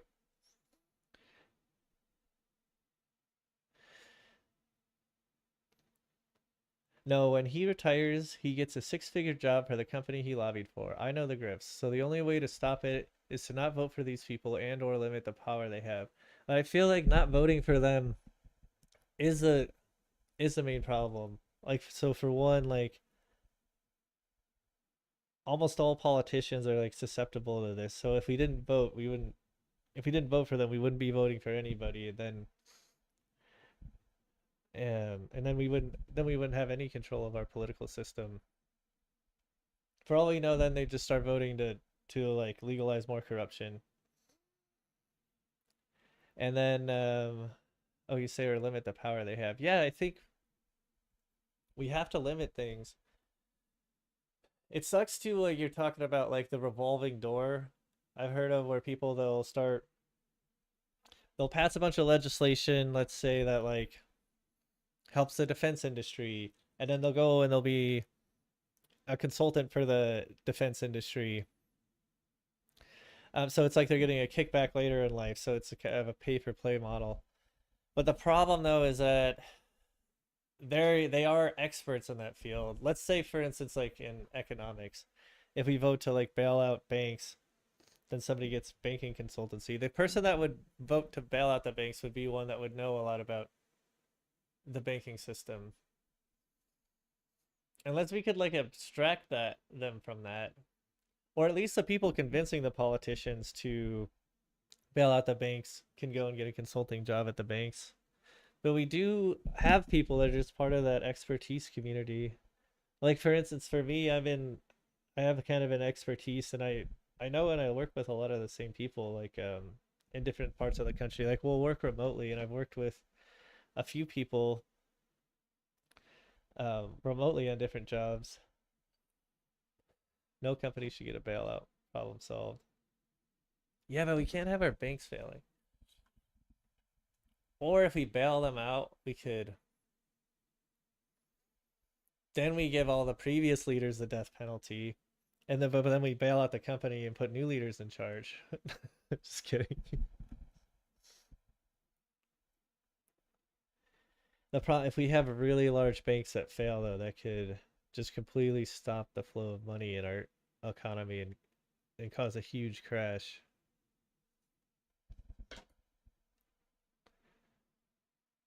Lovely Phonics. Lovely Phonics is in the finance industry. Get rid of FDIC. Well, FDIC insures just the normal people with checking accounts. That if your bank fails, your money will still be there, which is good because now we don't have bank runs anymore.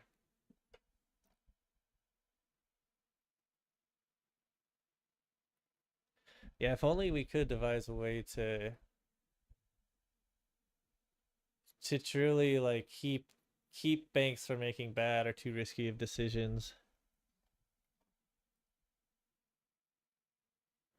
The last bank that failed got bailed out and rich people got their millions back. Yeah, that's true.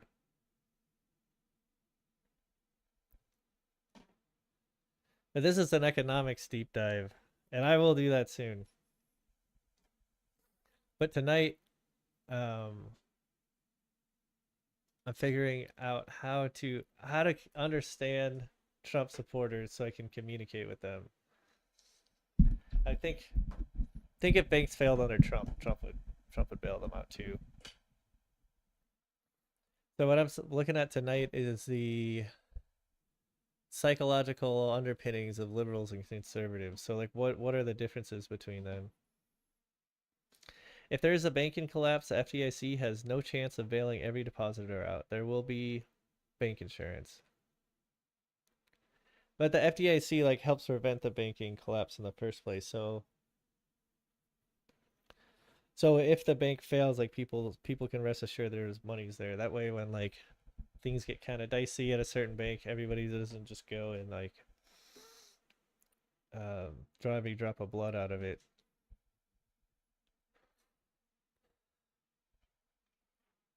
Do you want a bank?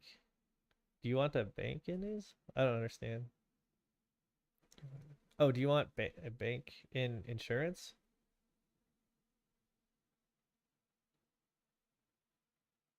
Oh, do you know want a bank?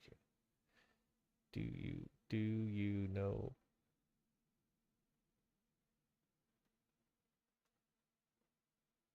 Well, you said do you know want a bank in is? Yeah, that's what you said. It says do you know want a bank in is?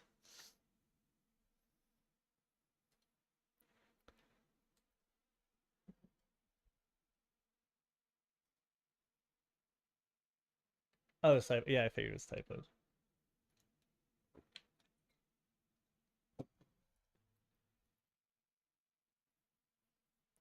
Do you know what a bank in is? A bank in is?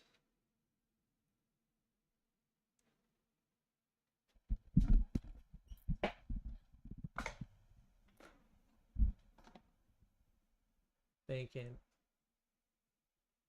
Oh, bank in is it's a term. No, I don't know what a bank in is.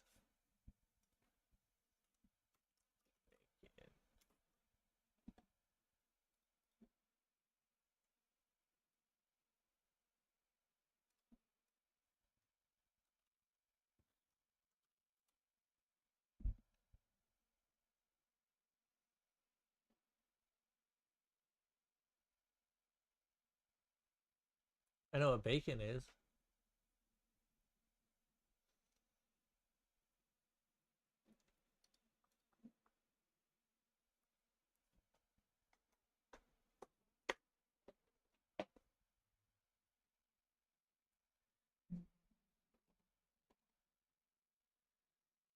When a bank fails, the government can't save the deposits. The bank issues stock in that bank with the hope that one day the bank will recover and pay everyone back.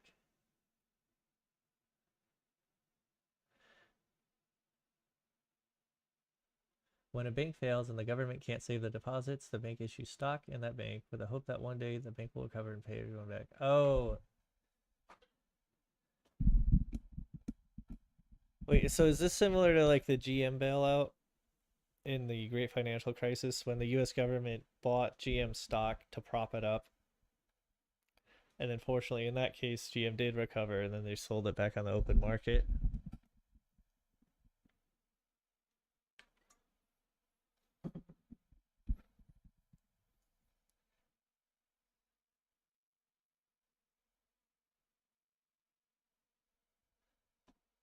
Oh, it's not optional. If you lose your deposit, you accept the stock or get nothing. Oh, I see. Is this what they did before FDIC? In the end, they get your money. You can't do shit about it. Yeah, that sounds fucked up. It was fucked up when the banks were bailed out in 2000. Was it 2008 or 2009? And then the executives just gave huge bonuses to themselves again.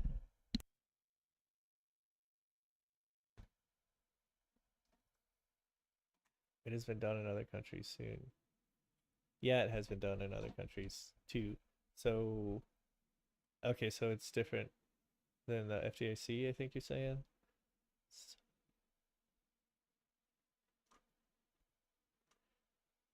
If the bank.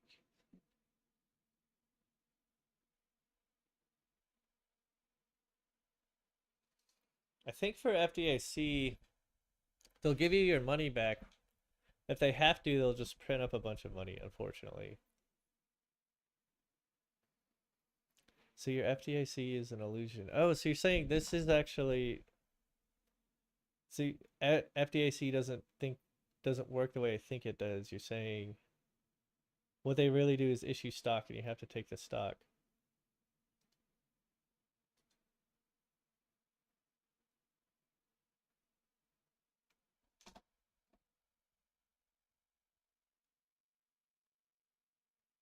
It works on a small scale but won't work in a major collapse. Yeah. Oh, I see what you're saying. Like you're saying like if there's like a currency collapse, like the FDIC's, it might be there but it'll be kind of worthless. Is that what you're saying? Yeah, let me make yeah, I am gonna do an economics deep dive.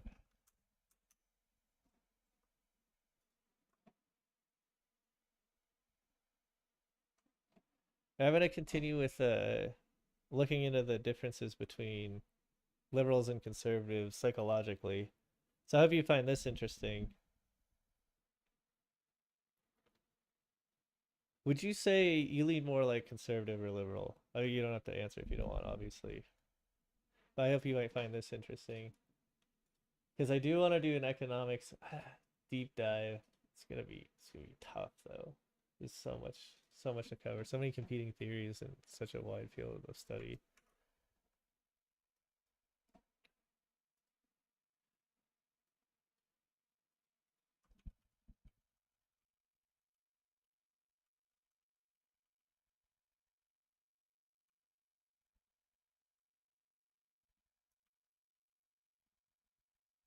Here we got a new libertarian. Oh, that's what Newly is too. Libertarian. She said, we're socially liberal but fiscally conservative. And she's in the she works in risk management. Like, who is anyone surprised she's fiscally conservative? Those are the people we want there.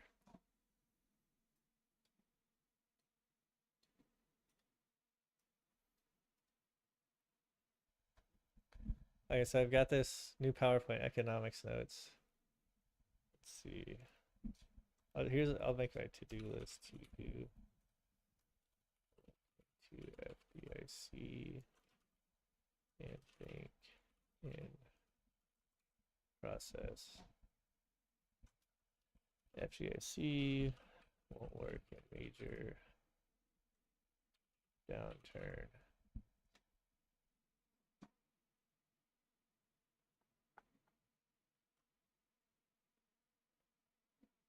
And then Bacon returns bank stock to account holders. That kind of reminds me, I am gonna look at this video more here. So this is my to-do list. Have you ever heard of a force majeure? Like if you own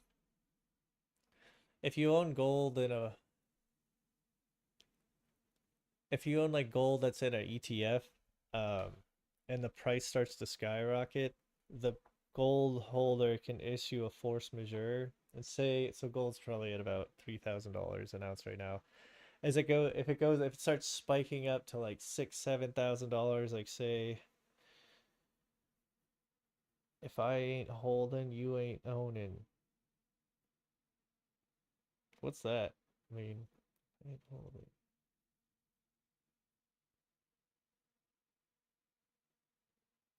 Oh, if I ain't holding, you ain't owning. Oh, if you ain't holding, you ain't owning.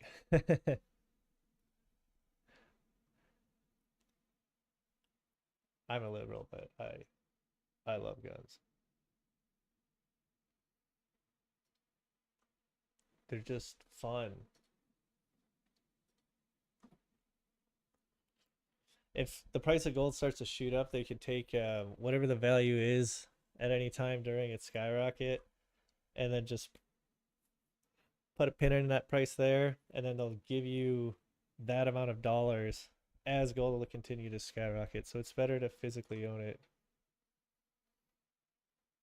Comex scam? Like Comex, the plane maker from China? Oh, Comex Gold. Yeah, gold futures. Okay, sounds like you have heard Comex, the commodity exchange. So you probably have heard of force majeure, huh? More like Crimex. Right? Okay, okay. But yeah, watch this video with me if you'd like. See if you spot anything with you. So we're watching this video by Jonathan Haidt. It's from 12 years ago. He was at TED, and he started off saying that two friends go to see Michelangelo. One of them is Michelangelo's statue. One's transfixed by the beauty. One feels awkward from the wiener of the statue. Who's a liberal and who's a conservative? And then he says, like, we're at a TED conference, so you gotta vote one of three ways. Are you liberal, conservative, or libertarian? Because libertarians really are different than conservatives. And it's like 90% of the audience was liberal or libertarian. So then he goes on to describe the 5 foundations of morality: harm, care. So that's our ability to bond with others and feel compassion for others. This is cross species. It's seen in other species. There's fairness, reciprocity, which he said was ambiguously demonstrated in other species, but I think since then, like, we've seen the monkey experiment where the monkey that does the same work as the neighboring monkey but gets a cucumber instead of a grape, like, freaks out. I think that would be fairness, reciprocity. And then humans have in-group loyalty, and we're the only species where it expands outside of people we're closely related to. So you might think of like wolves or ants have a lot of loyalty, but they tend to be very related to each other. Then there's another foundational moral is authority, respect. And that's not, and in primates it's more like enforced by brutality, but in humans there's a voluntary deference aspect to it.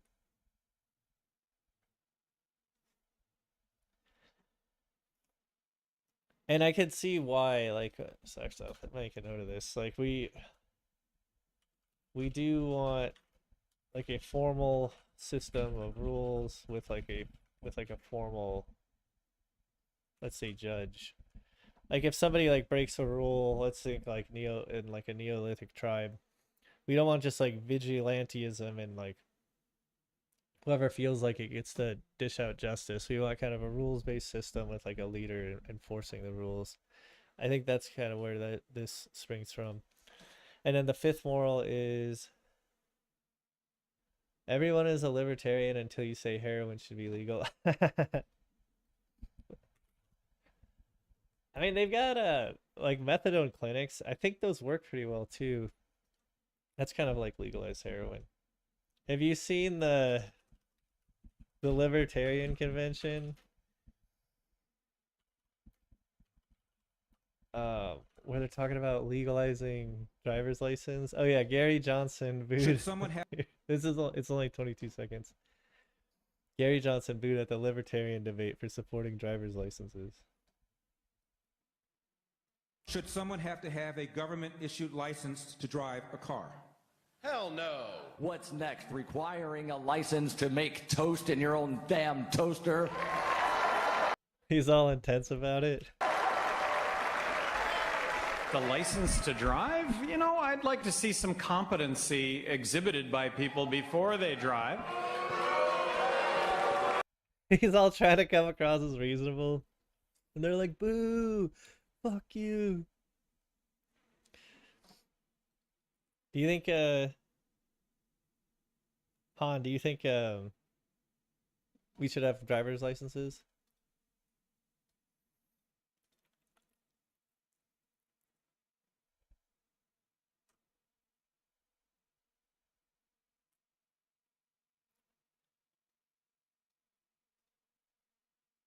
And well, if you're answering that, the fifth moral foundation is purity, chastity.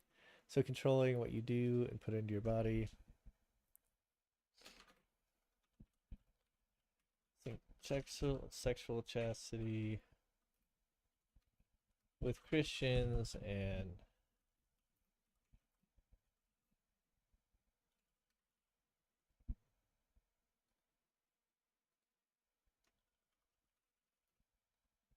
all natural health nuts with liberals. It's a purity test question. There is no correct answer.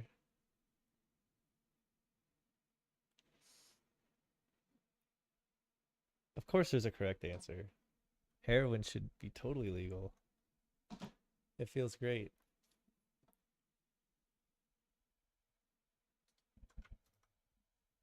Learn all of these things.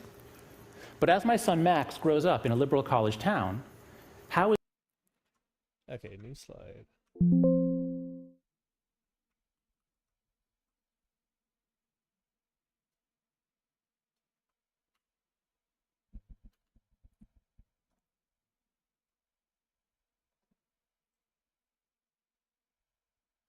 this first? But as my son, I think this is what Okay, we so now he also alluded, Jonathan Haidt here earlier, he alluded to like blank slate theory of like human nature, that humans are just a completely moldable clay when they're born, which psychologists have found out is not true. He said like his favorite description of it is that we have like a first draft and then we get shaped with experience. And so now he's going to go into like probably that conservatism's like not 100% genetically based or heritable, as they'd say. And we know this because of the geographic distribution of conservatives, is my thinking of it. But yeah, let's see what he says about heritability of it. Heritability. With at least a preparedness to learn all of these things. But as my son Max grows up in a liberal college town, how is this first draft going to get revised?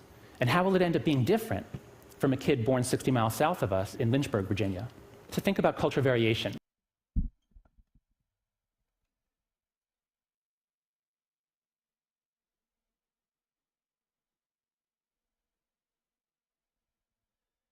I wouldn't answer that question if I was a politician. If I say yes, libertarian don't like me. If I say no, I get labeled as a kook or cook by political opponents. It's a question I'll answer when our society is running so great that is the only issue left. Haha. Kook.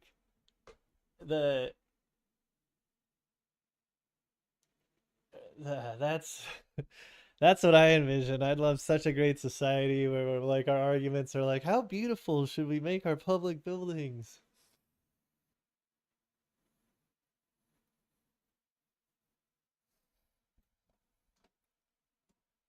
Let's try a different metaphor. If there really are 5 systems at work in the mind, 5 sources of intuitions and emotions, then we can think of the moral mind as being like one of those audio equalizers that has 5 channels where you can set it to a different setting on every channel. And my colleagues Brian Nozick and Jesse Graham and I made a questionnaire, which we put up on the web at www.yourmorals.org. And let's see if it's still up, yourmorals.org.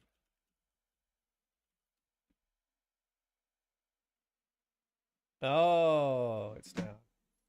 so far, 30,000 Liar. people have taken this questionnaire, and you can too. Here are the results. Here are the results from about 23,000 American citizens. On the left, I've plotted the scores for liberals. On the right, those for conservatives. In the middle, the moderates. The blue line shows you people's responses on the average of all the harm questions. So as you see, people care about harm and care issues. They give high endorsement of these sorts of statements all across the board. But as you also see, liberals care about it a little more than conservatives. The line slopes down. Same story for fairness. But look at the other 3 lines. For liberals, the scores are very low. Liberals are basically saying, no, this is not morality. In-group authority, this stuff has nothing to do with morality, I reject it. But as people get more conservative, the values rise. we could say that liberals have a kind of a two-channel or two-foundation morality. Conservatives have more of a five-foundation or five-channel morality. We find this in every country we look at. Here's the data for 1,100 Canadians. I'll just flip through a few other slides. The UK, Australia, New Zealand, Western Europe, Eastern Europe, Latin America, the Middle East, the East Asia, Who's liberal Western in the Europe, Middle Eastern East? Europe, Latin America, the Middle East, I'd like to see that study. the East Asia, and South Asia. Notice also that on all of these graphs, the slope is steeper on in-group authority purity, which shows that within any country, you also see liberals. So that's, I guess, would be within their own context of their society. Because Republicans are extreme right. Like most conservatives in the world they're not on board with like Republican ideas.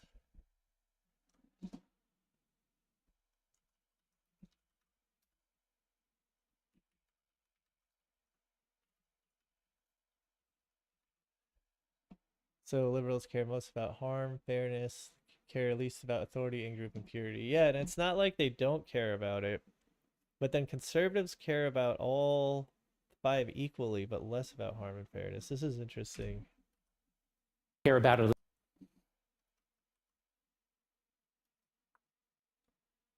me grab this.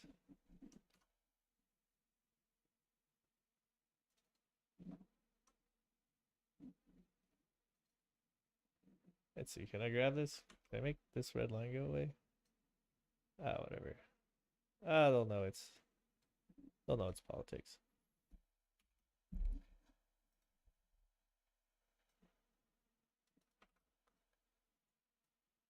Ooh. Oh, I don't want him hovering over this screen snip. Okay. Alright, much less noise than this one.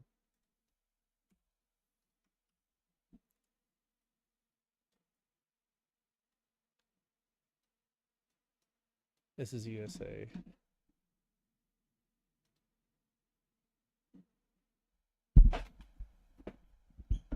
Oh yeah, I gotta pee. I'll be back in a sec.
I'm back. Okay, that took a little bit. I had to remake my tea.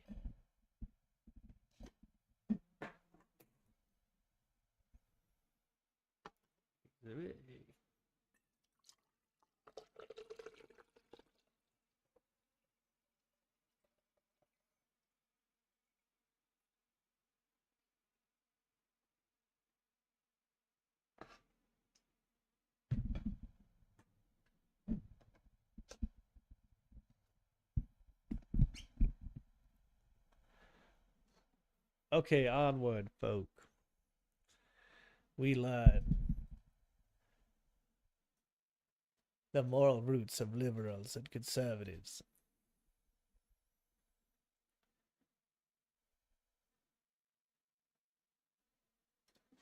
I don't need this many tabs opened, do I? We don't need this. And we don't need this right now.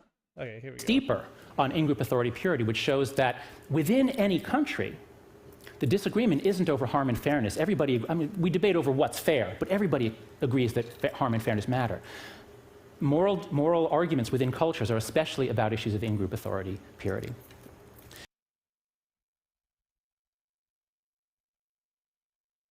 Let's see. Okay, both sides still care at least somewhat about each. The extent varies. So.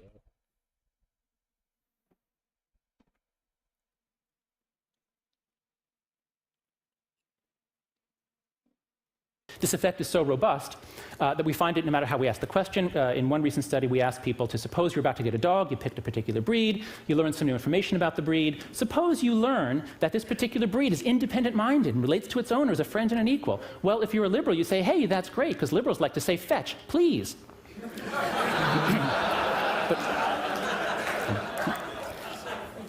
But if you're conservative, family, that's not so. But if you're conservative, that's funny. Okay. Trend applies to question.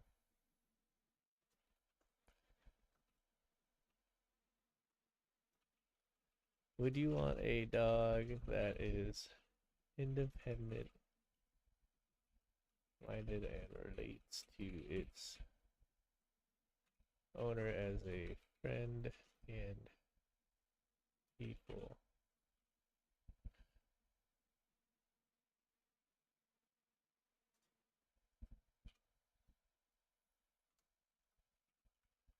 Liberals much more likely, unless they just ask like a million people a million questions, and they're only sampling like 5 people. Key hacking. I don't know though. They had a huge sample size though for this for USA liberal values versus conservatives. That's not so attractive. If you're conservative and you learn that a dog is extremely loyal to its home and family and doesn't warm up quickly to strangers, for conservative, well, loyalty is good. Dogs ought to be loyal. But to a liberal, it sounds like this dog is running for the Republican nomination.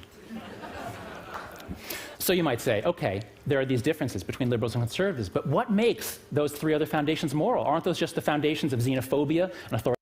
Actually, I'm saving this picture. This is funny.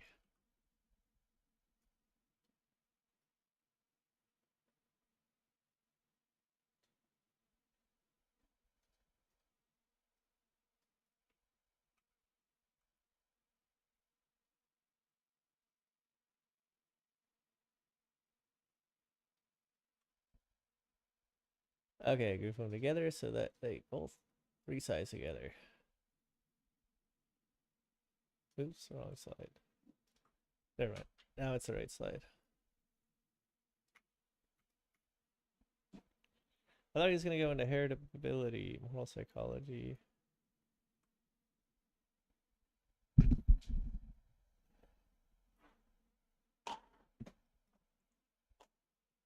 Uh-oh. This means it's Zen time. Nothing.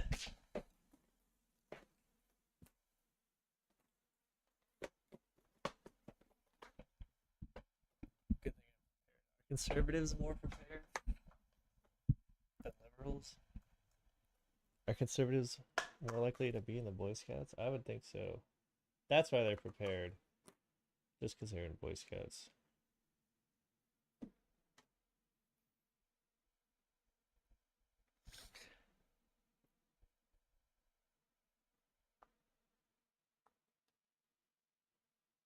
Okay, yeah, I hope he goes into what sets them apart based on how they're raised. So you might say, okay, there are these differences between liberals and conservatives, but what makes those three other foundations moral? Aren't those just the foundations of xenophobia and authoritarianism and Puritanism? What makes them moral? The answer, I think, is contained in this incredible triptych from Hieronymus Bosch, The Garden of Earthly Delights. In the first panel, we see the moment of creation. All is ordered, all is beautiful, all the people and animals are doing what they're supposed to be doing, where they're supposed to be. But then, given the way of the world, things change. We get every person doing whatever he wants with every aperture of every other person and every other animal. Some of you might recognize this as the 60s. But the 60s inevitably gives way to the 70s, where the cuttings of the apertures hurt a little bit more. Of course, Bosch called this hell. So this triptych, these three panels, portray the timeless truth that order tends to decay, the truth of social entropy. But lest you think this is just some part of the Christian imagination where Christians have this weird problem with pleasure, here's the same story, the same progression, told in a paper that was published in Nature a few years ago, in which Ernst Fehr and Simon Gachter had people play a commons dilemma, a game in which you give people money, and then on each round of the game, they can put money into a common pot. Oh, okay. Let's see. Game. I saw this years ago. I think I saw this 12 years ago. But I remember this game proves conservatism is undoubtedly correct. Forget how the game's structured. And then the experiment, and then on each round had people play a commons dilemma, a game in which you give people money, and then on each round of the game, they can put money into a common pot, and then the experimenter doubles what's in there, and then it's all divided among... Oh, okay. After each round, people put money in pot.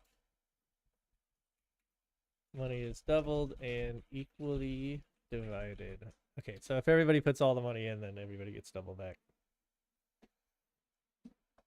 They're probably gonna put like a kink in that, because that's just, it seems like everybody's always gonna put all their money in. The player. So it's a really nice analog for all sorts of environmental issues, where we're asking people to make a sacrifice, and they themselves don't really benefit from their own sacrifice, but you really want everybody else to sacrifice, but everybody has a temptation to free ride. And what happens is that at first people start off reasonably cooperative. And this is all played anonymously. On the first round, people give about half of the money that they can. Okay, let's see. This is the rules section, and then we're gonna go into the outcome. Okay, here's the kink they threw in this. The foil they foiled the game with. But they quickly see, you know what, other people aren't doing so much, so I don't want to be a sucker, I'm not going to cooperate.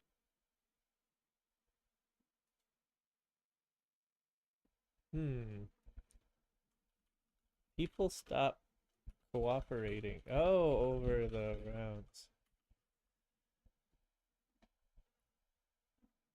Okay, because they're like, you don't put any money in, everybody else's gets doubled. Then you get like a bunch of money.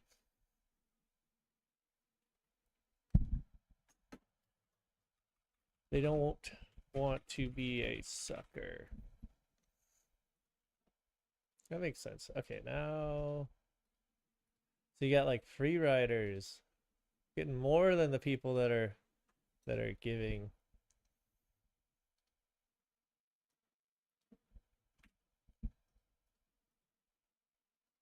There, okay. Everything's correct now. And so cooperation quickly decays from reasonably good down to close to zero. But then, and here's the trick, Fehr and Gachter said on the 7th round, they told people, you know what, new rule, if you want to give some of your own money to punish people who aren't contributing, you can do that. And Trick. Oh, okay. now you can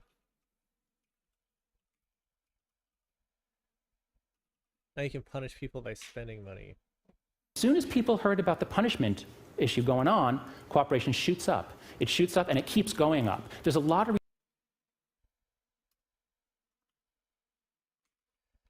cooperation shoots up and continually goes up over time. Research showing that to solve cooperative problems, it really helps. It's not enough to just appeal to people's good motives. It really helps to have some sort of punishment, even if it's just shame or embarrassment or gossip. You need some sort of punishment to bring people, when they're in large groups, to cooperate. There's even some recent research suggesting that religion, priming God, making people think about God, often in some situations leads to more cooperative, more pro-social behavior. Some people think that religion is an adaptation evolved both by cultural and biological evolution to make groups to cohere, in part for the purpose of trusting each other and then being more effective at competing with other groups. I think that's probably right, although this is a controversial issue. But I'm particularly interested in religion, in the origin of religion, and in what it does to us and for us, because I think that the greatest wonder in the world is not the Grand Canyon. The Grand Canyon is really simple. It's just a lot of rock and then a lot of water and wind and a lot of time, and you get the Grand Canyon. It's not that complicated. This is what's really complicated, that there were people living in places like the Grand Canyon, cooperating with each other, or on the savannas of Africa.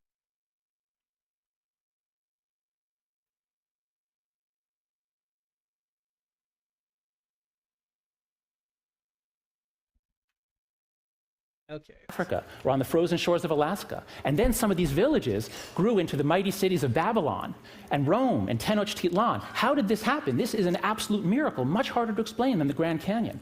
The answer, I think,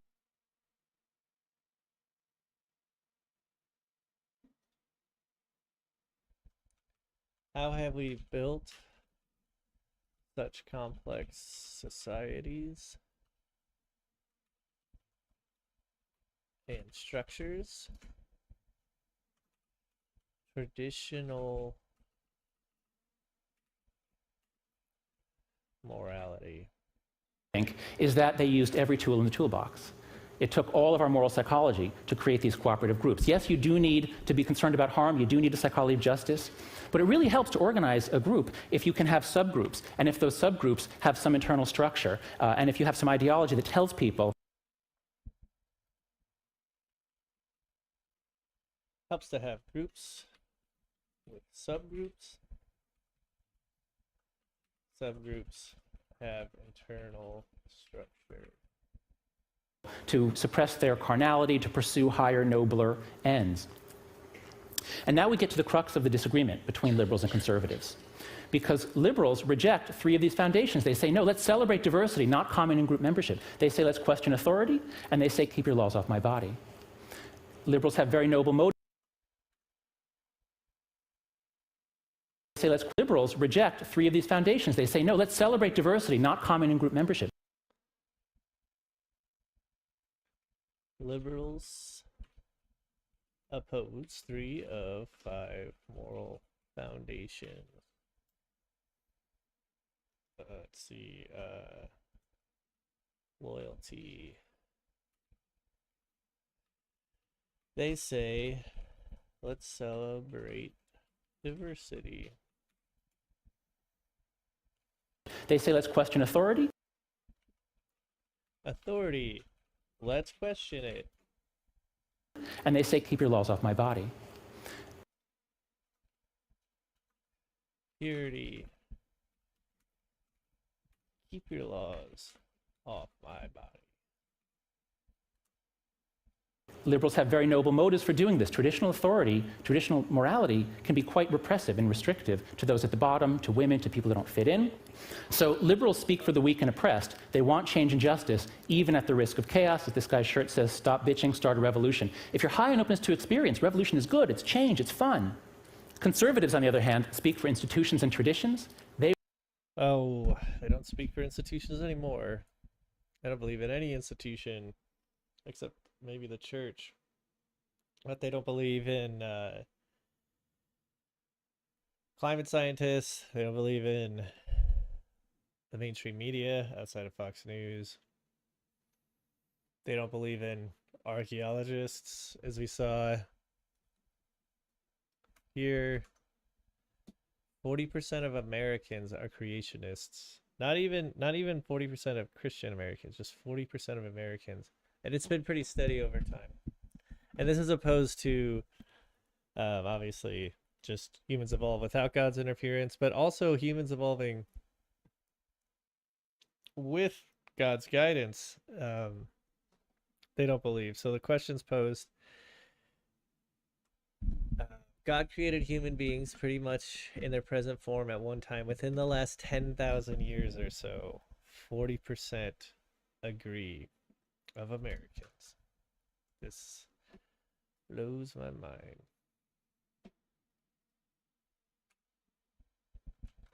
So if you're like a big oil company and you want to spread fear, uncertainty, and doubt into a political party, you choose the one that doesn't believe in archaeologists, or doesn't believe what the archaeologists are saying or deciding. You think they're all corrupt, taking their exorbitant $70,000 salaries. Sellouts. Hello.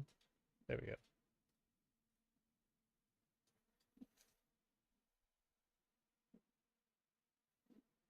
They want order, even at some cost, to those at Liberals speak for the weak and oppressed.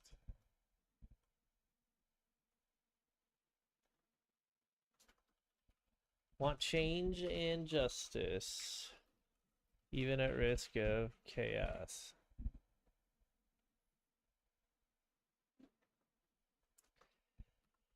Conservatives want order even at cost to those at the bottom. the bottom. The great conservative insight is that order is really hard to achieve, it's really precious, and it's really easy to lose. So as Edmund Burke said, the restraints on men, as well as their liberties, are to be reckoned among their rights. This was after the chaos of the French Revolution. So once you see this, once you see that liberals and conservatives both have something to contribute, that they form a balance on change versus stability, then I think the way is open to step outside the moral matrix. This is the great insight that all the Asian religions have attained. Think about yin and yang. Yin and yang aren't enemies. Yin and yang don't hate each other. Yin and yang are both necessary, like night and day, for the functioning of the world. You find the same thing in Hinduism. There are many high gods in Hinduism. Two of them are Vishnu, the preserver, Shiva, the destroyer. I see what he's saying, like like you want a battle of the minds and battle of ideas. You don't want to change too fast, and you don't want to change too slow. But conservatives now, they're just like fucking wacko.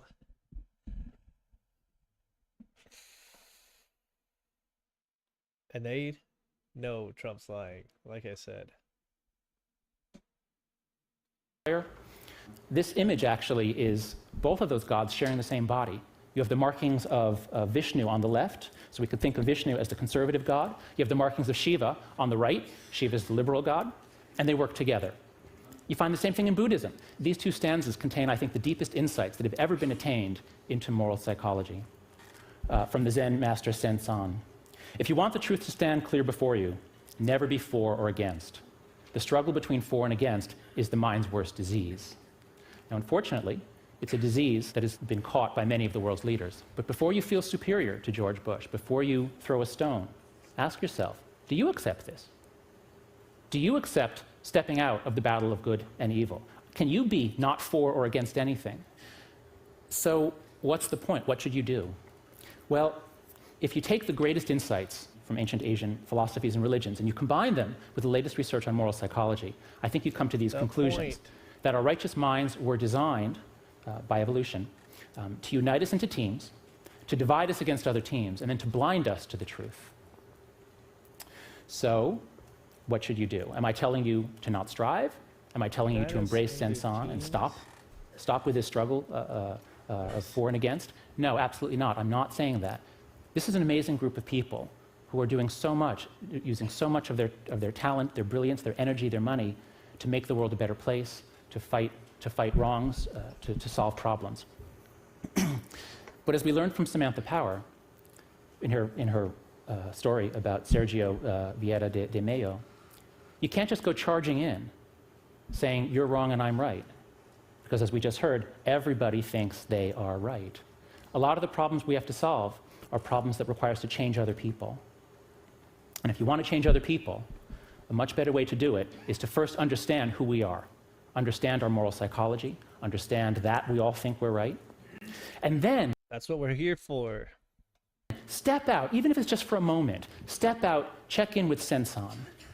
Step out of the moral matrix, just try to see it as a struggle playing out in which everybody does think they're right, and everybody at least has some reasons. Even if you disagree with them, everybody has some reasons for what they're doing. Step out, and if you do that, that's the essential move to cultivate moral humility, to get yourself out of this self-righteousness, which is the normal human condition. Think about the Dalai Lama. Think about the enormous moral authority of the Dalai Lama, and it comes from his moral humility. So I think the point of my talk, and I think the point of TED, is that this is a group that is passionately engaged in the pursuit of changing the world for the better.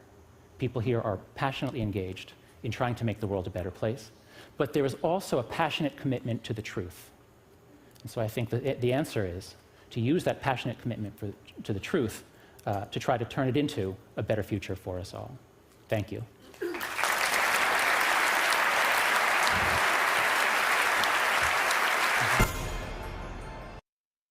Okay, that's all nice and dandy.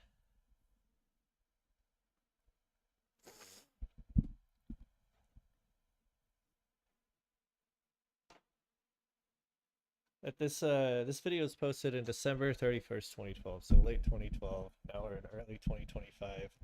This was years before Donald Trump's announcement that he would run for as a Republican nominee, ultimately win the presidency not once but twice. And we find ourselves here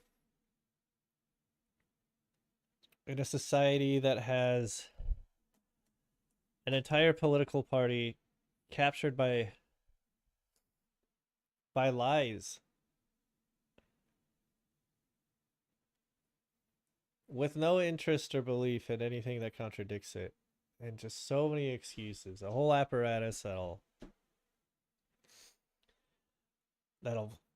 think as hard as it can to rationalize and justify why it's okay for Trump to just lie nonstop, says whatever he wants. How they'll rationalize conservatives looking at Donald Trump speak and being asked not to believe their lying eyes and ears, that Donald Trump's a moron, he's a liar, and he's self-obsessed. It's so obvious.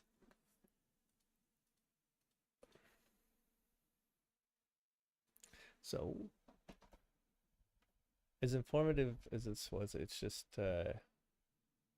he's too happy about working with them now. We need to show them why they've gone a little too far.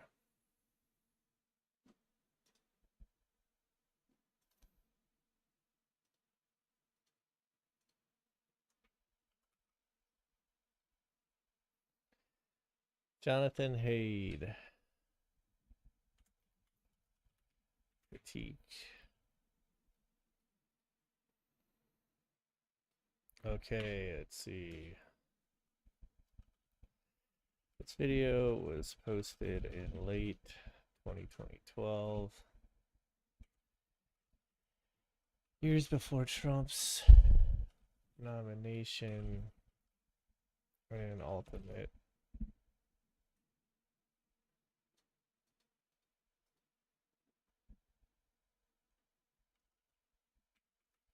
Acquisition of presidency.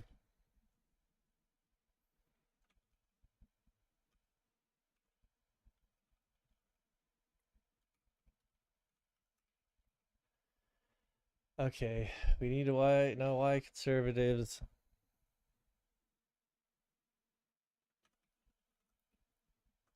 believe an entire lying ecosystem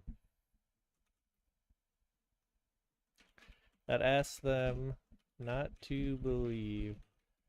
They're lying eyes and ears every time Trump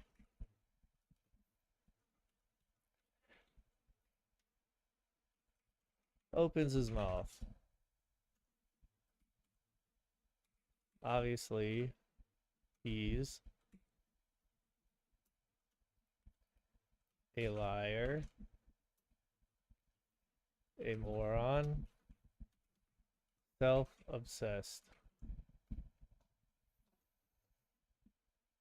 Okay, so I made the note that like he did this before those days. So, I mean, this is Obama was president. Our last conservative president was George Bush, who, by the way, if you watch his speeches now and even his off-the-cuff interviews, he makes Trump look like an idiot. He makes himself look like a genius in comparison to Trump. Okay, so let's look at Jonathan Haidt. I want to see like a more detailed summary of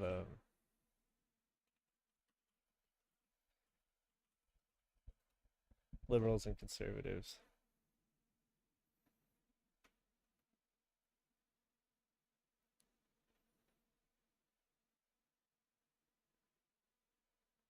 Oh, here you go, 3-minute video.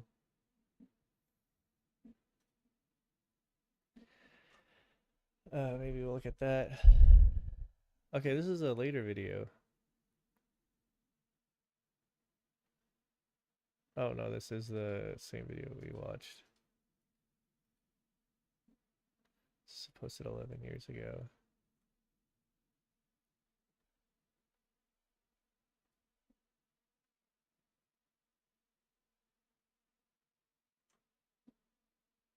RighteousMind.com. This is probably a domain owned by Jonathan Haidt. That's the name of his book. Okay, January. Okay, this is January 2025.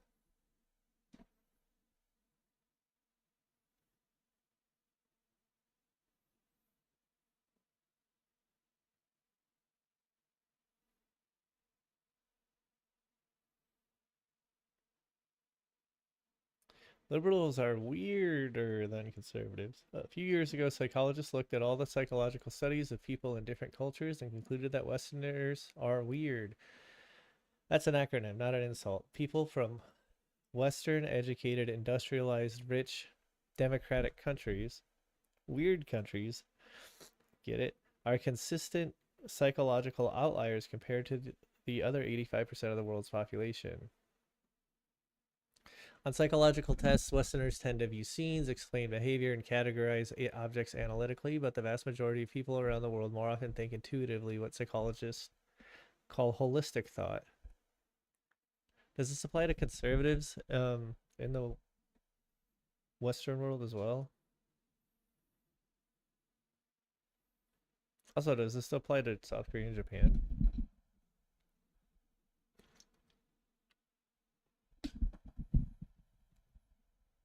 They're educated, industrialized, rich, democratic countries, just not Western.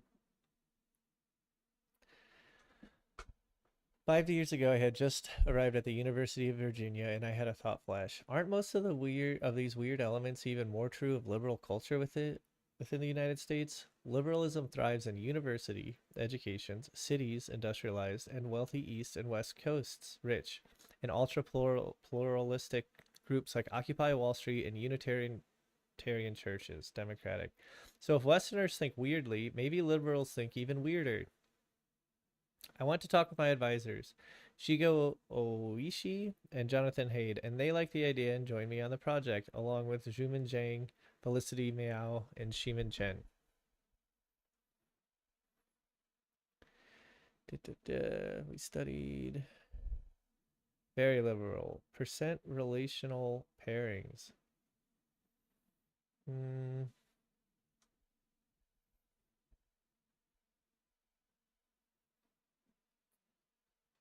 Okay, so you're saying liberals are more like rich industrialized people than conservatives are. Yes, I know conservatives in the US probably will have more in common with like rural communities, let's say like from India to Scotland to Africa, than liberals in the US. You know what we're going to do next? We're going to look at the GDP per capita and whether these places vote left or right. GDP per capita, geography, US, voting patterns. I can't be the first one that's thought of this. Biden voting counties equal 70% of America's economy. I wonder how much they went for Biden, though, in those counties.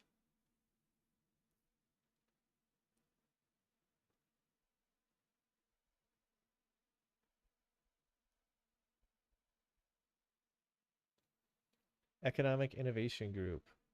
The economic geography of the 2024 elections.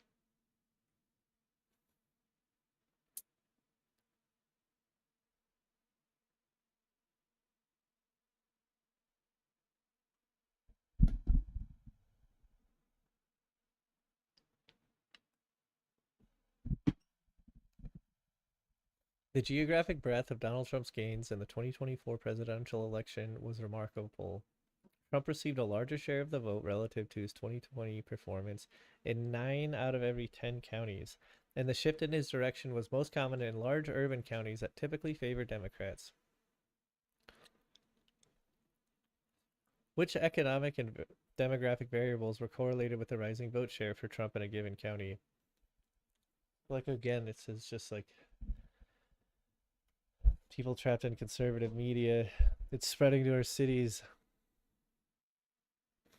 Which economic and demographic variables were correlated with the rising vote share for Trump in a given county? So I'm sure, so according to this, he started doing better in industrialized areas, but I'm guessing it was still, he didn't receive like nearly half of like the country's like GDP production and votes by county or by person.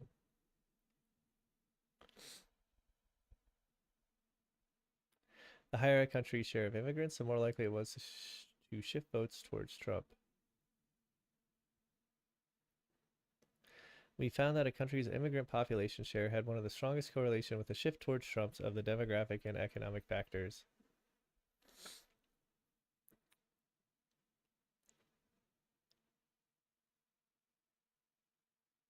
Let's see, Trump came out.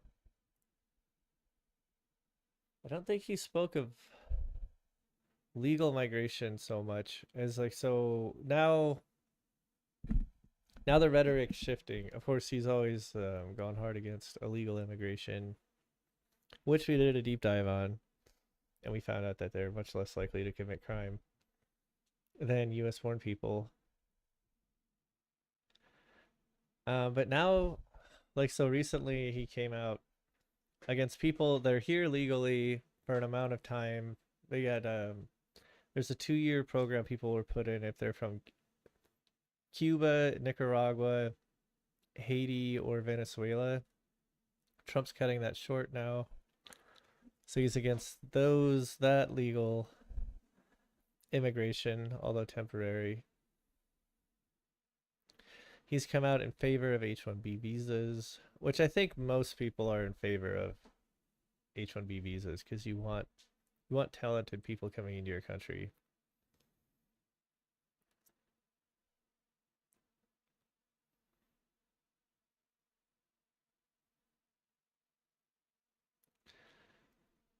Nearly half of Queens residents are immigrants, and Trump received 10.4% more of the vote in Queens than he did in 2020, one of the biggest shifts among large urban counties. Notably, this relationship does not extend to changes in a county's immigrant population.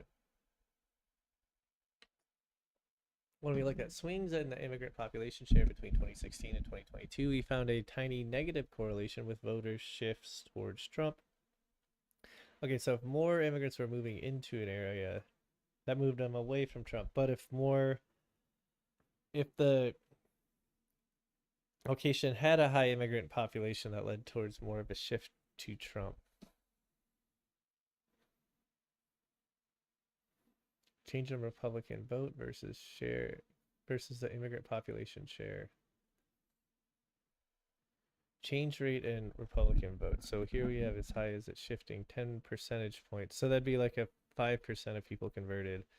If you go from like 45% of people voting for Trump to 50%, now you've gone from 45, 55 to 50, 50. So you've shrunk by like a 10 point, from the 10 point positive.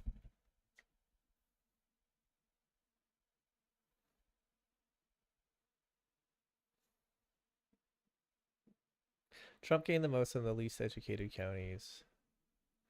Political polarization across education groups is growing. The correlation between the share of a county's population without a bachelor's degree and the vote going to the Republican presidential candidate has been climbing ever since the 2012 election. So that was Obama's second term. And the opposite trend applies to the share of a county's population with a college degree, which is correlated with Democrats gaining votes.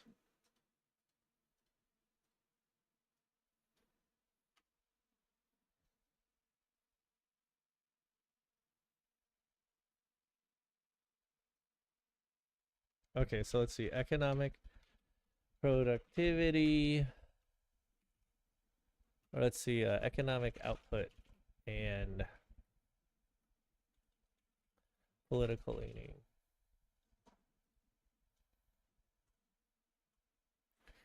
I feel like educated people are more likely to vote Democrat. They're more likely to believe in institutions because when they're in college, they have to write papers and they have to cite data gathered by institutions, and then they read the conclusions come to by researchers that gain that data, and then they use that to write their papers. And they're more trusting of it because as they're reading the conclusions, they think of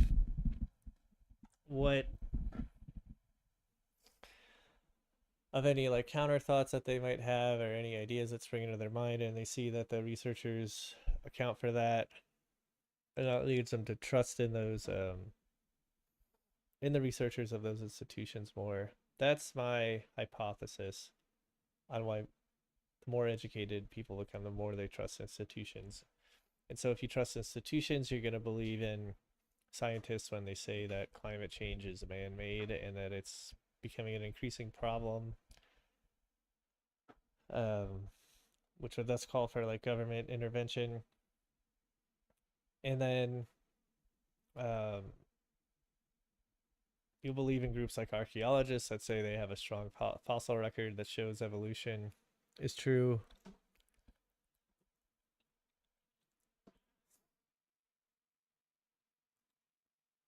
You probably believe in the mainstream media more as well.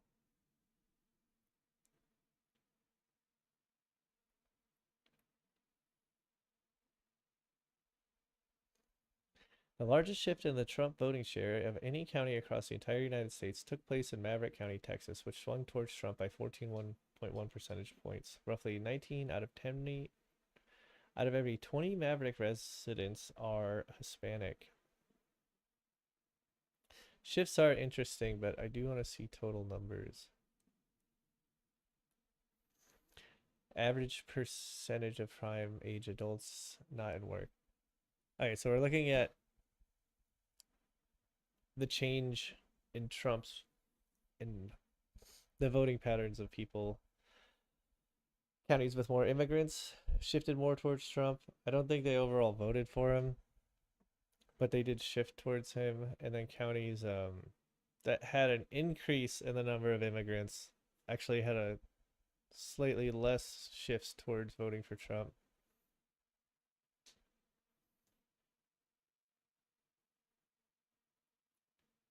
Federal spending programs did not blunt voters shift to the right for left behind counties.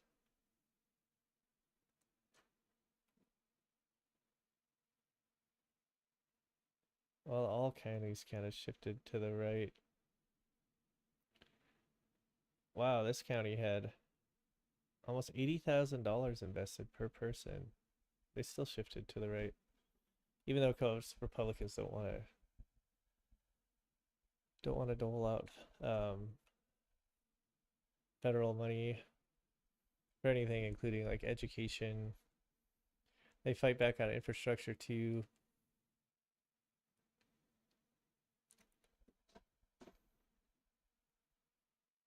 Okay, here instead of looking at the shift, let's look at the U.S. county map 2024 election.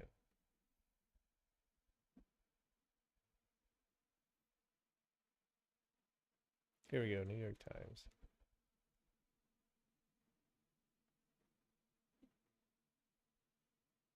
No, one second.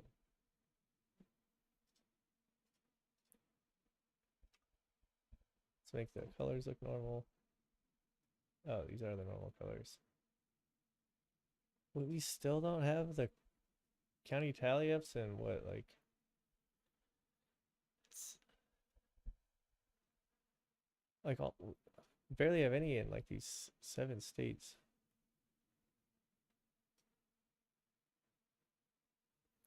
Still though, I think our minds could fill this in. Let's see.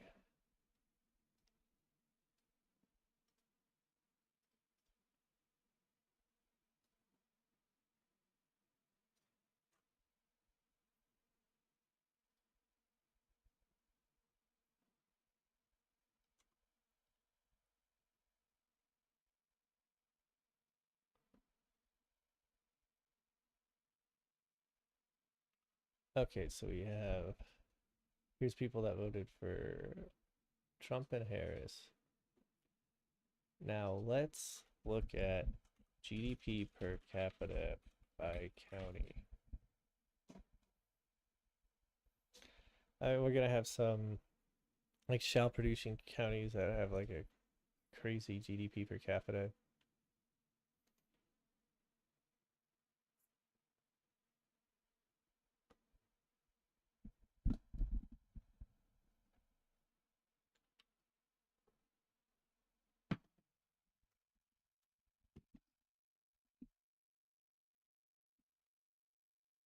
Okay, here we go. By ResearchGate, they just compile scientific work.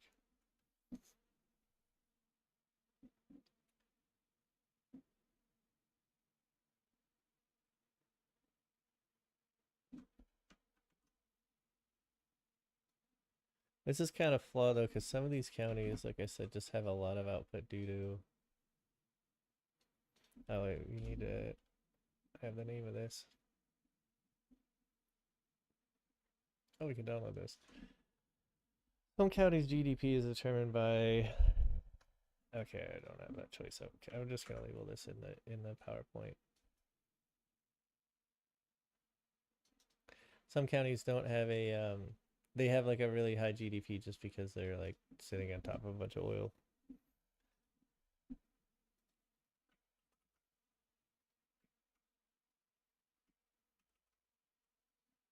Where are my text boxes going?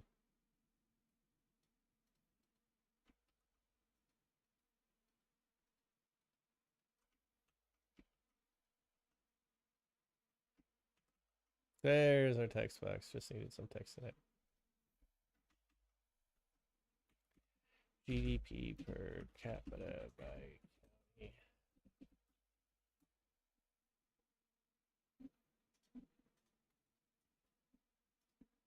We are taking notes because we're gonna debate conservatives.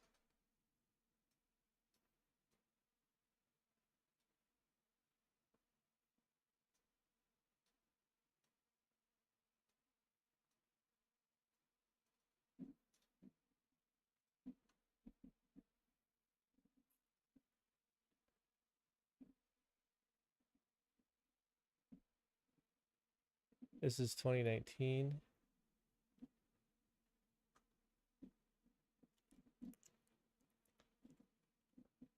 Published in 2023.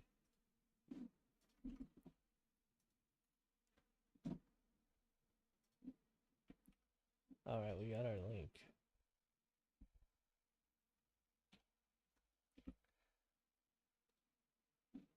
Now,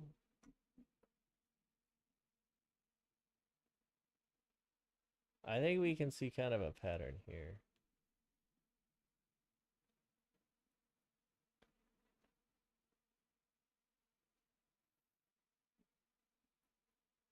Which of these Texas counties are voted blue?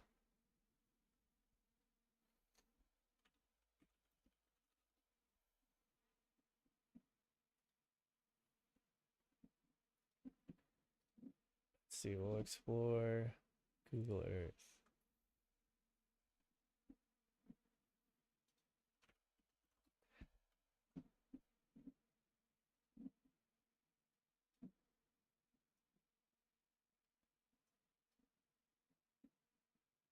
Okay, this left-leaning city would be... I wish we had the borders on here better. Okay, Fort Davis. Down here we have Zapata? None of these are major cities. Let's go up here. Oh, San Antonio. Yeah, that lines up. Austin is left. Oh, and look, a county up here in Dallas. And Houston. Houston and Dallas. Houston, like 2 counties. Dallas, one of the counties of Dallas. Probably the most economic productive.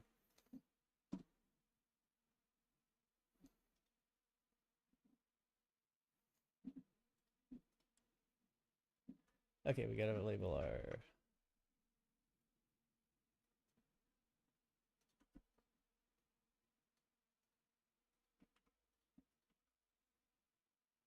Gotta label our other map. 2024.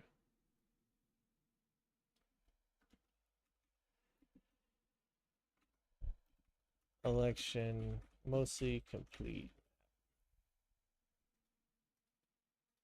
We don't need these capitalized, do we? No.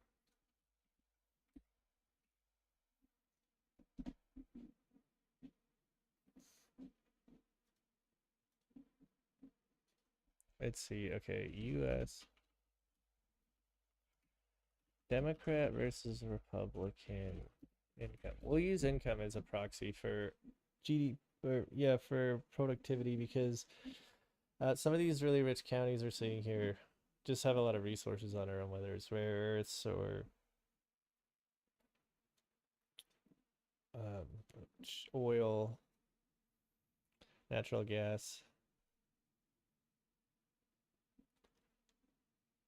Okay, here's interesting findings by Pew. The very low income is 58.36 Dem and Republican. Upper income's 53.46. So it's kind of like a bit of a C shape. It's like a U. I gotta pee, I'll be back.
Okay, I'm back.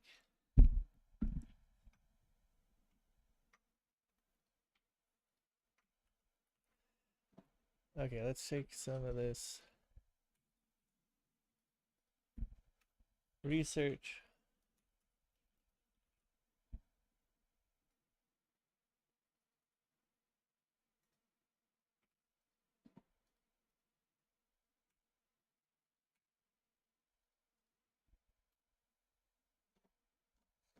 And then we'll collect it all together.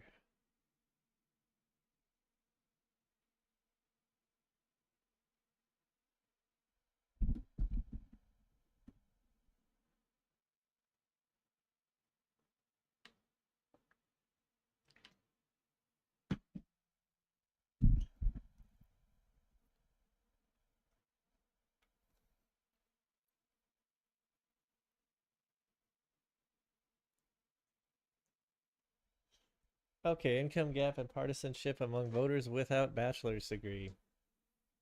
Lower, lower, middle class, upper middle class without a bachelor's, and then with a bachelor's or higher, they break it up equally.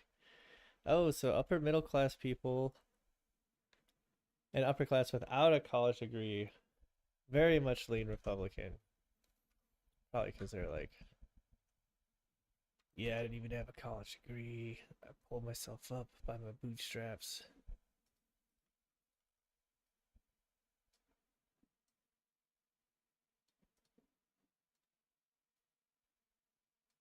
Probably the type that's really hard on themselves.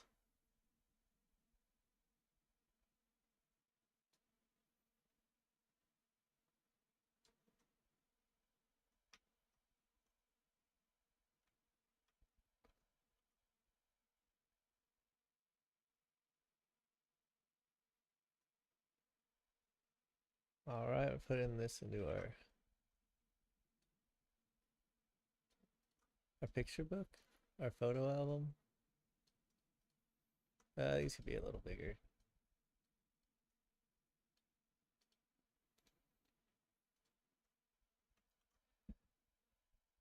Okay, we still got that 40 point with unions.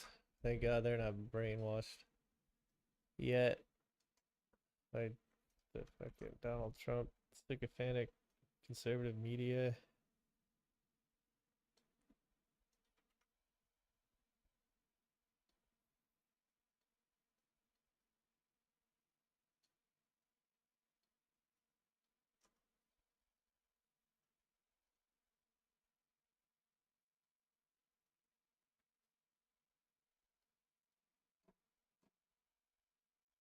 Homeowners are slightly more Republican.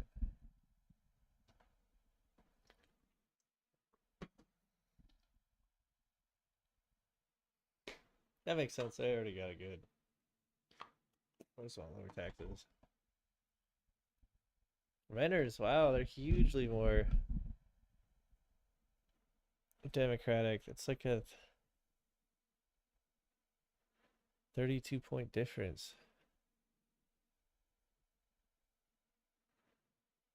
Okay, veterans are significantly more likely to be Republican.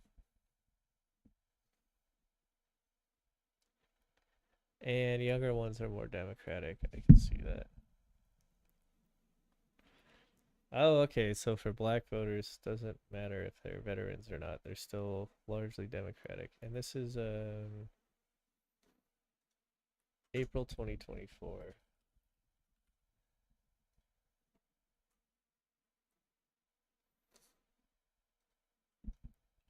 Let's see, income per capita.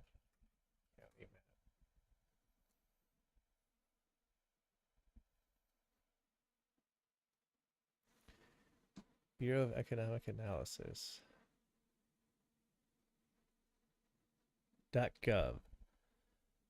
They're not one of those bigger organizations like Bank of America that has no association with the government. This is a .gov.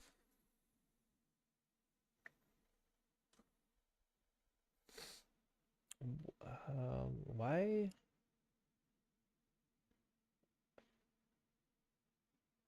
Don't we have a map here? Here we go.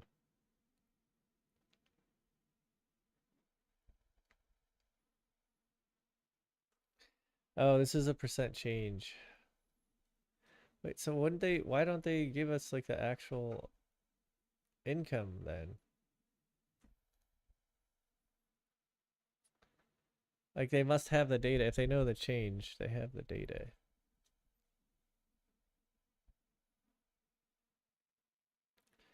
Metropolitan area table. Okay, full release. That's what we clicked on.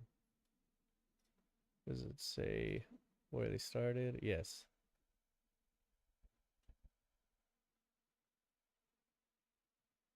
Ooh, Alabama's not looking so good on income per capita.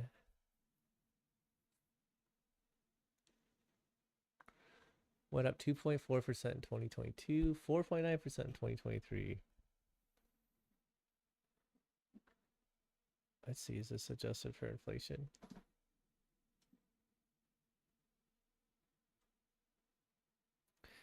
It doesn't mention it.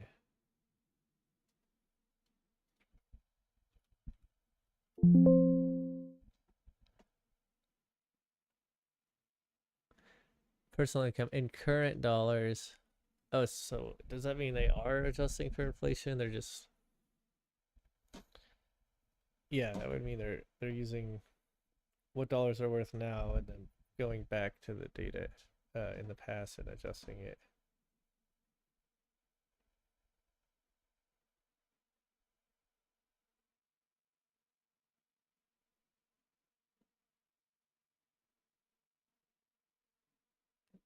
Okay, so somebody has this data. Let's see the interactive data.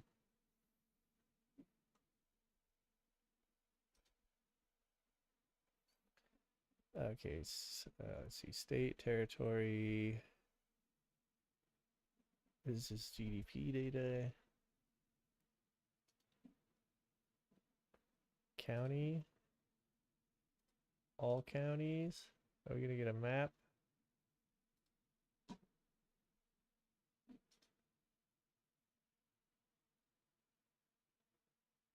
Percent of US.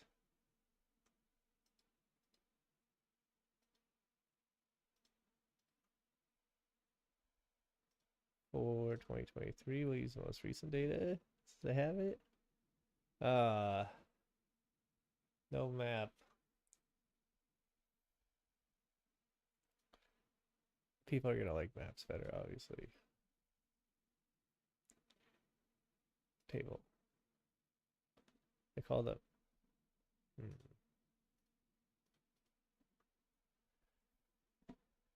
Okay, let's get back.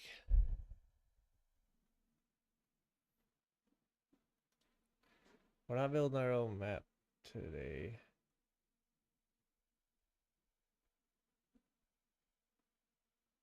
Here we go, census.gov.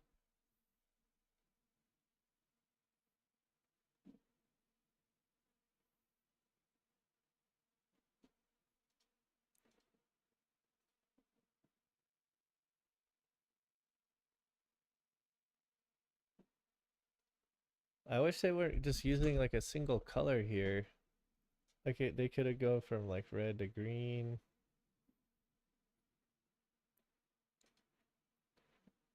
Damn, some of these county. Oh, this is for households.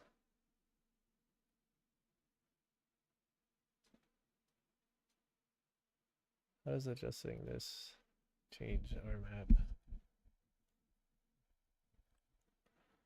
Oh, okay. So it makes anybody making less than 75,000, they put as white. Oh, look at this. I think it makes it clearer. And look at the blue counties.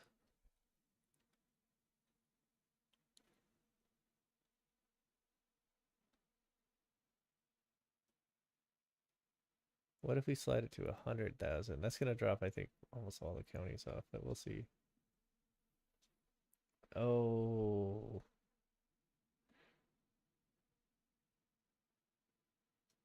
Let's do 70,000.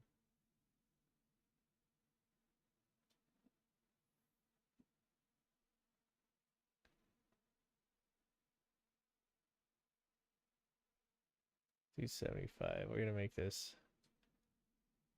We're gonna make this make a point.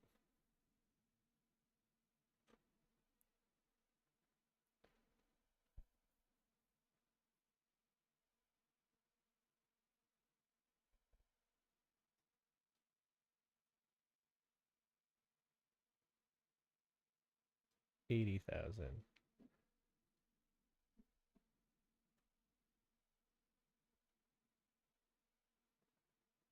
Well, it's pretty clear.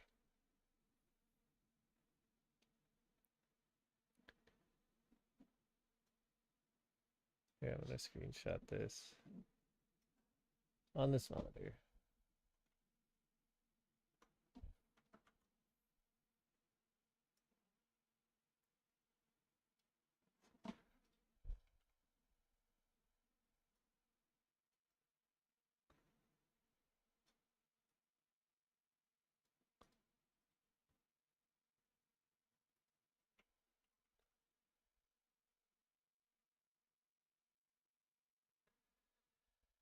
$2023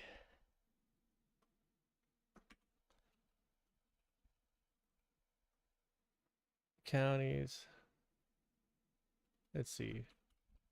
Household income above $80,000.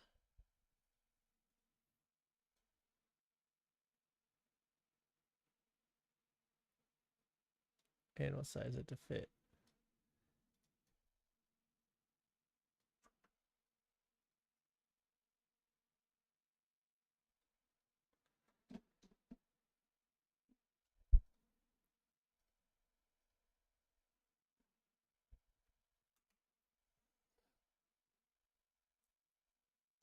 Okay, what are we doing next year?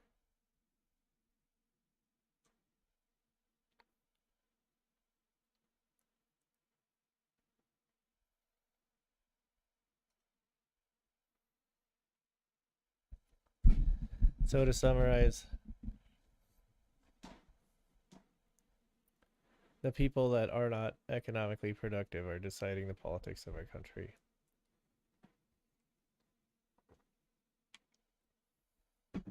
I feel like this has to do with what I was saying earlier. The more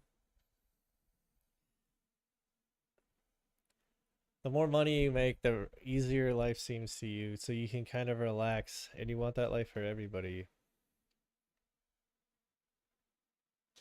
Versus if you're facing hard times, you're really strict on yourself, and you invoke like a strict discipline mentality on yourself, and then you want other people to do that as well.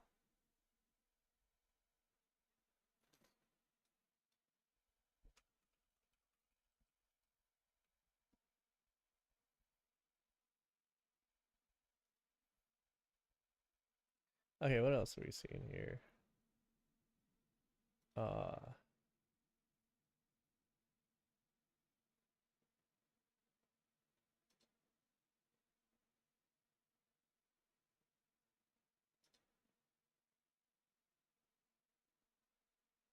I don't want to pay that much. I did see a CNN election results 2024. Let's see, exit polls. They have a lot of data that they break down in this.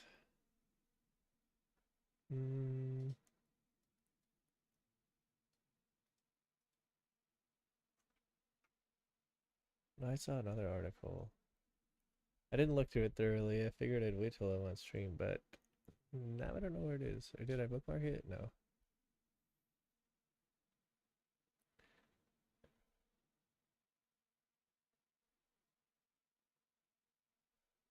I feel like they had the data better visualized.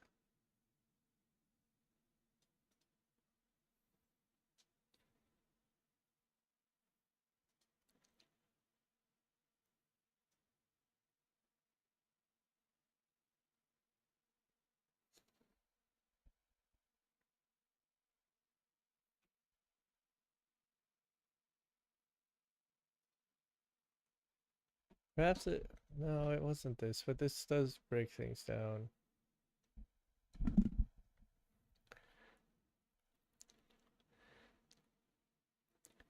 Okay, 18 to 29-year-olds, 54% Trump to 43, or 54% Harris to 43% Trump. So a 9-point difference.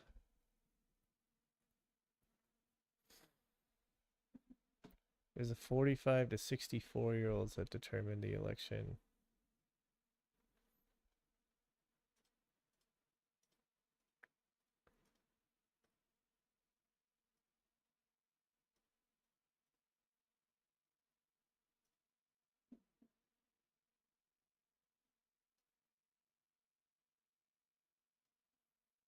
%86% of LGBT went for Harris.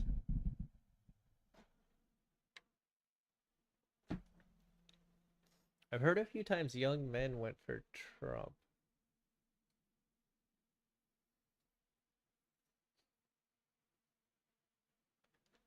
Let's see, so that'd be 18 to 29. For white voters 18 to 29, it was 50-50.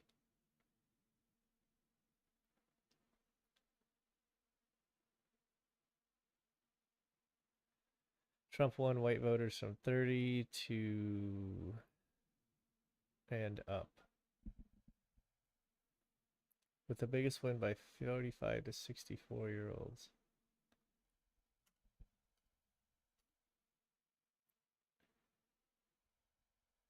Men 18 to 29, 49 Trump to 48 Harris, so a 1% gap. Let's see. Okay. Let's see. Voting. Exit polls. By demographic. What does demographic encompass? I know it's age at least. Statistical data relating to the population and particular groups within it. Okay, so you can, like any type of category. Demographics of book buyers. Okay, so this, I'm properly using it here. CNN. Link.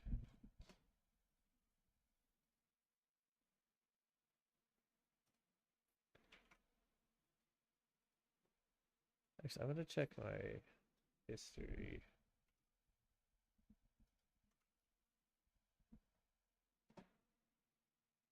This looks like it.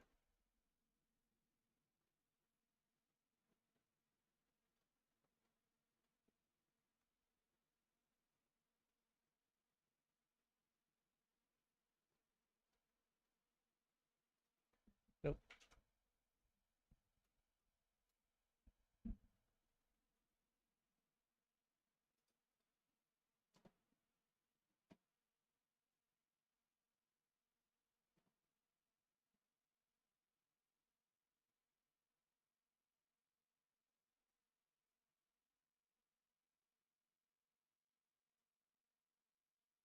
Oh, the link changed.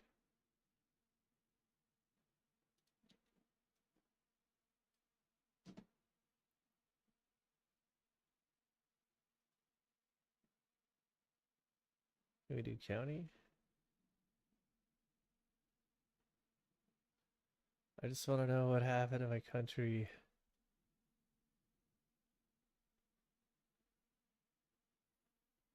Harris, Trump, Harris, Trump. Okay, it's the same thing.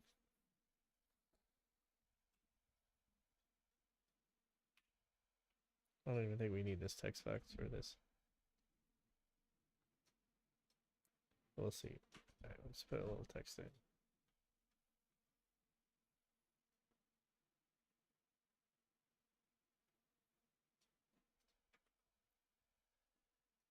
Okay, so young men, they did go for Trump, but by 1 point.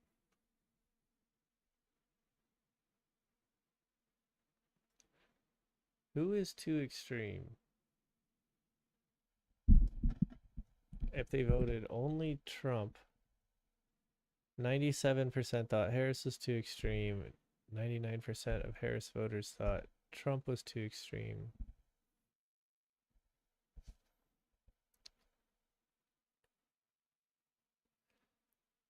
Wait a second.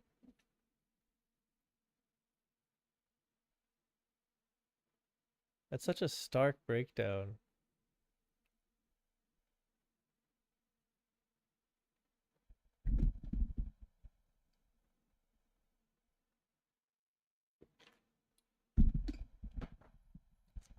Wait, 39% of Trump voters.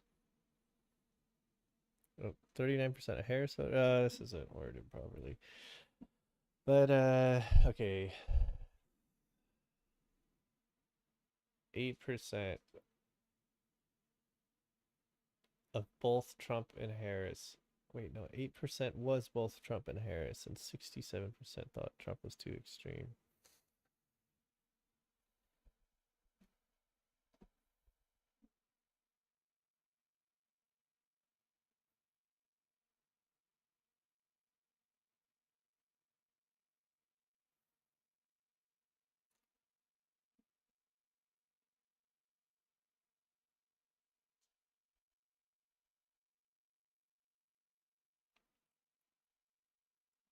Okay, yeah, that's not like explained very well. Those numbers. Okay, but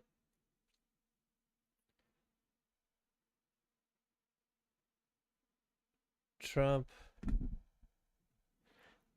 Oh, 55% of males voted Trump.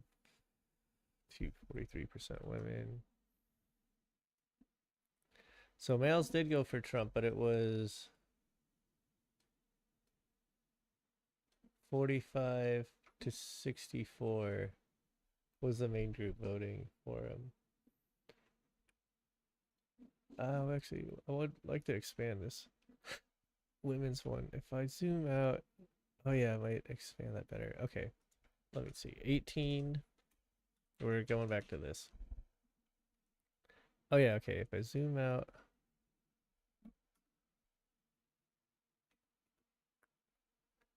we get the complete data. All right. So we're replacing this with the complete data.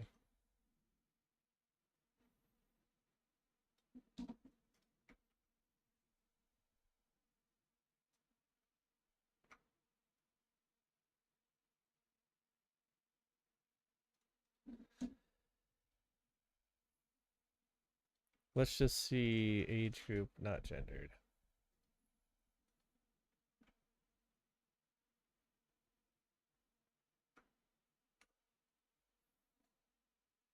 Okay, yeah, so 45 to 64-year-olds are the block that made Trump president.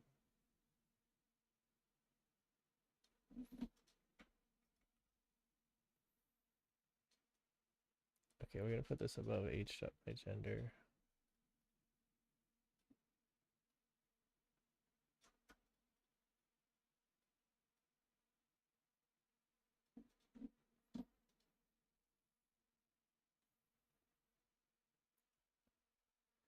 Oh, here's an even better breakdown by age. Oh, really? It was 50 to 60-year-olds.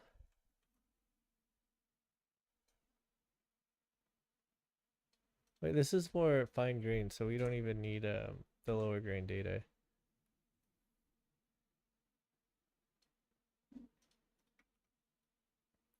Woo.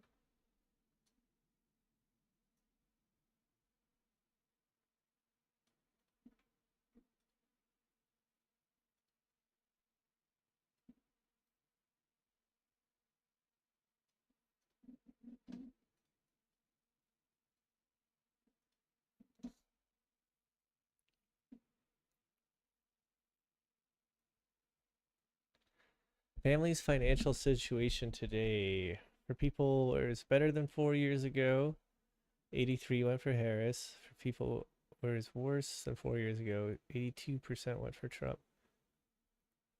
For people, it's about the same, 71% for Harris. I feel like This is a good question to ask, but I feel like it's not necessarily going to be accurate because people's view on the economy will change based on who's on office. So like if a Republican's in office, like Democrats are gonna be more skeptical of the economy, and vice versa.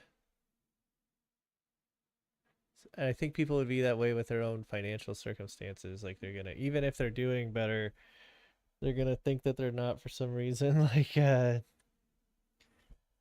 an example Destiny gives where he talks to a guy who says like, "Oh yeah, I'm not working anymore, and we have like a bigger house now, and I'm like raising our kid, and things are just like really tight."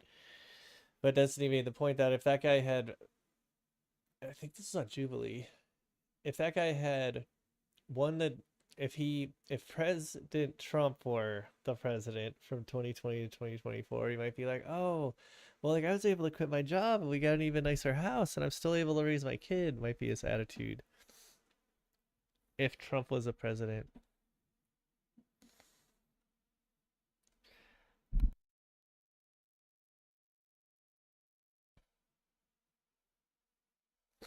Alexa, turn the bedroom lights on.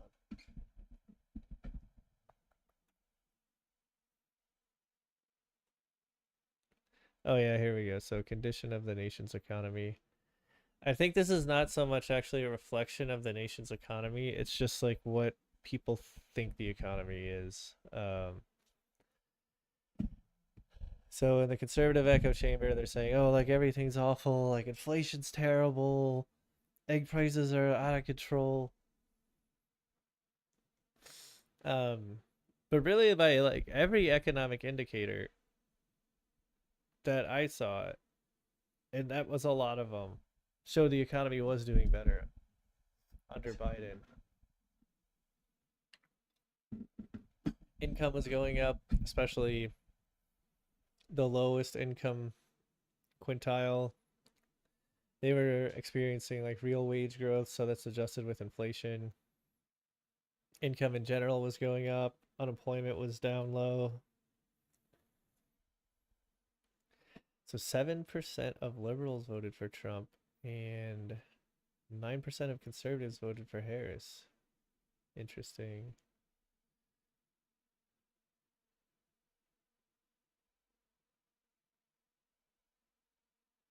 Trump only won the white racial group. Oh, other.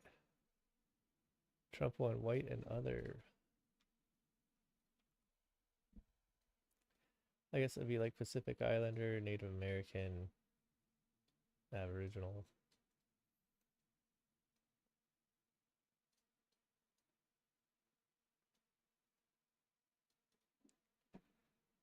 Let's see. What if you're like Arab or you're Jewish? Would that be? That wouldn't be Asian, would it?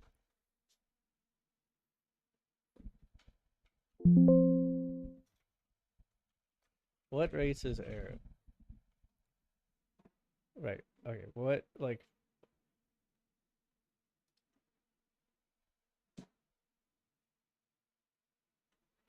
the U.S. Census sees Middle Eastern and North African people as white. Many don't.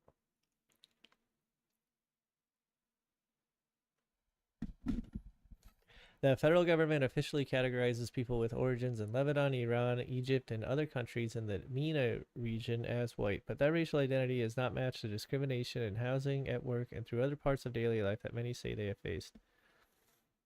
I feel like Middle Easterners would do well in the U.S., especially Iranians. A lot of PhD Iranians come to the U.S. Let's see. Income of Iranian immigrants in U.S. Almost 1 in 3 Iranian American households have annual incomes of more than $100,000. Iranian immigrants in the U.S. generally have a higher median household income than the overall immigrant and native-born populations, with a median household income of around $79,000 in 2019. there is likely to be in poverty as a U.S. born population, 12%. Oh, so they're doing either bad, really good. Nearly 60% of Iranians abroad earned at least an undergraduate degree. Not that income's like the only way we can look at discrimination, but I like to make money.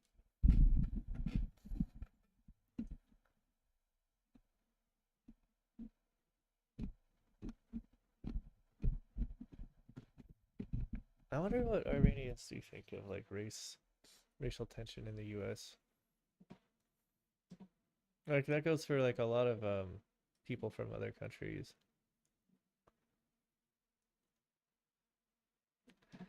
And then how would we classify people on the left?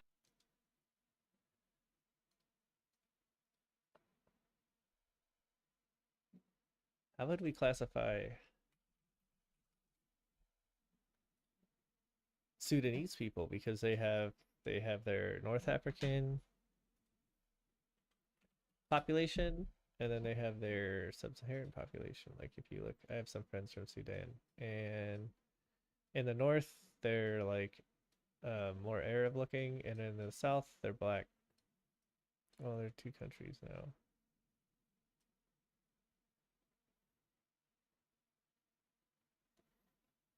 I spoke to my friend from West Africa.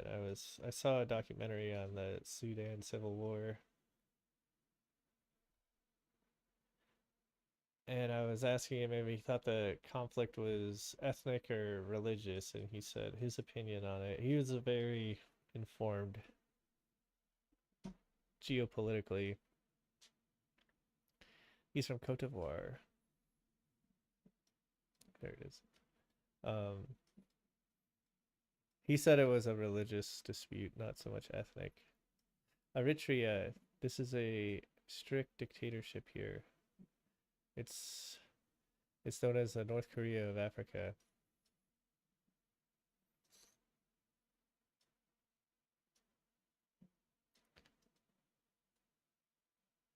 Here's Yemen, where the Houthi are launching missiles at ships. That must really screw Egypt if they want to ship back and forth to China. And this is, wow, this is such a thin channel here. Let's see, can we get a, oh yeah, here's a ruler measure. Let's just say here. Dang, it's like 10 miles. No, not 10, like 15 miles.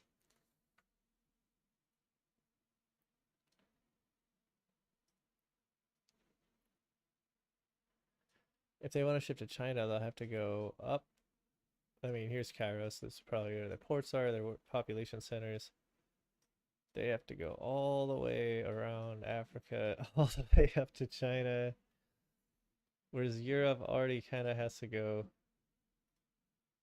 with the Suez Canal being blocked. Instead of going like this, they have to go like that. Well, I mean, that adds a lot too.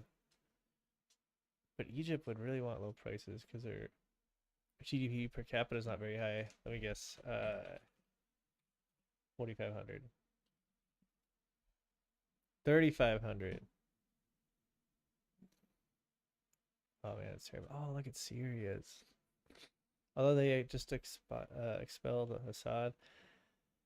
That's an ongoing story, the Syrian civil war. I wonder. I know the people that took over are Islamic, not surprising, but I wonder if they'll be open to trade with the West and also like human rights agreements and the defense cooperation. If they do that, their economy could grow quickly. Syria, because they're just, I mean, they're close. Look how close they are to Cyprus. They're close to Europe.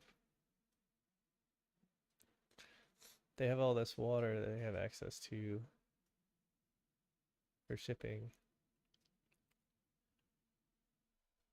We'll see though. And then Iraq's a democracy. I doubt the people that took over Syria will like implement a democracy. We'll see. Although the closest Saudi Arabia, who has ties to the U.S., although they don't border them.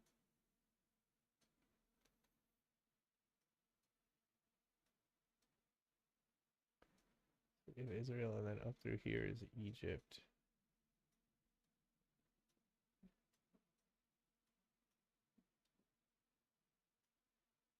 Iran has bad relationships with the U.S. and the West in general. But Assad was backed by Iran and Russia. So being enemies of him, they might just be like feeling more democracy allied. Not that they'll implement democracy, but do trade partnerships with them.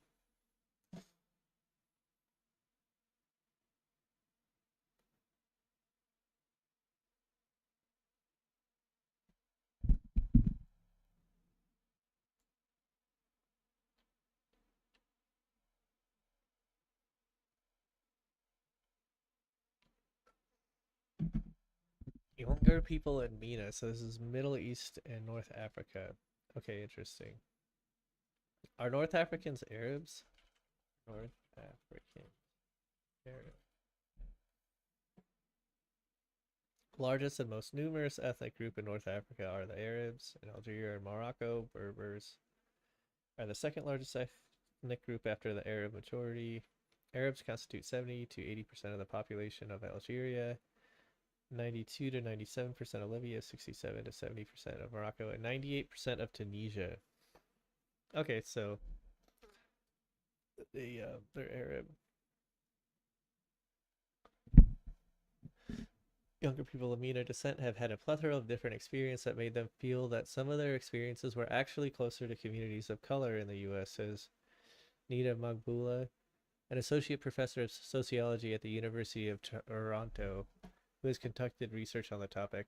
The paradox has been hard to show through data, but a newly released study co-authored by Magbula offers suggestive evidence that a majority of people with MENA origins do not see themselves as white. Meanwhile, a substantial percentage of white people who do not identify as MENA or Latino do not perceive MENA people as white either, the study also suggests.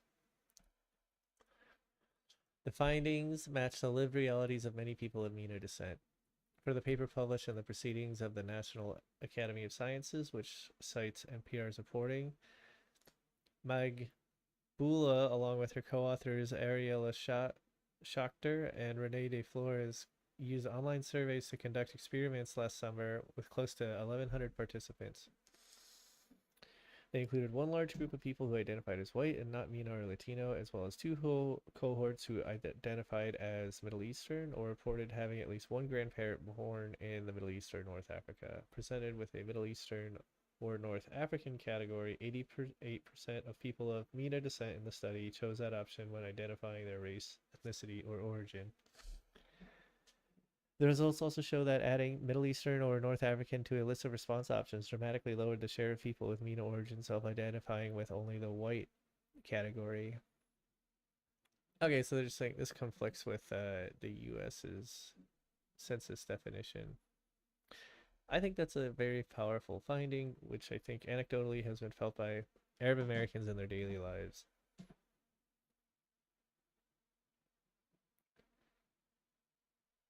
I guess Iranian people, they do like look to the Arab, even though they're Persian.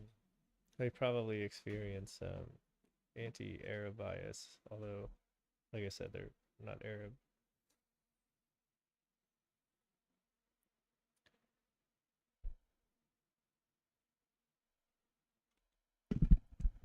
Okay, so for the exit polls on voting for Trump, abortion should be legal in all cases, which was 33% of people. 88% of that cohort voted for Harris. Legal in most cases, which was 33% of respondents. It was 50-50 with Harris and Trump.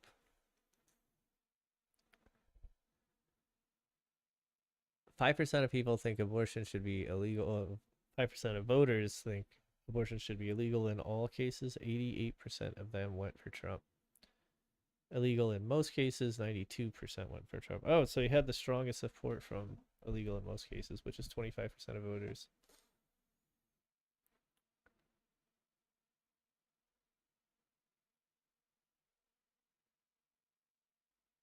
65% of veterans went for Trump.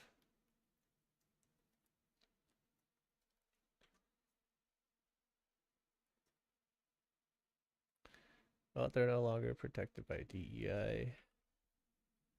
I know they've been having some issues. I'm not sure of the details.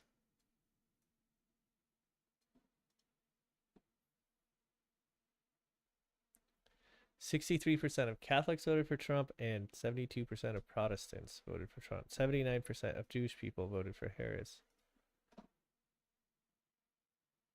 Interesting. 5% of people were of an other religion, other. I wonder why they didn't break it down into Islam and then other.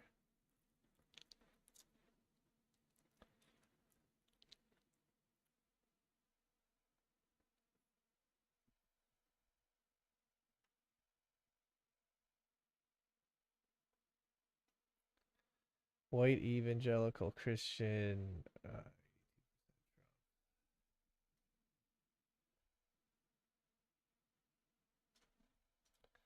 Disappointing.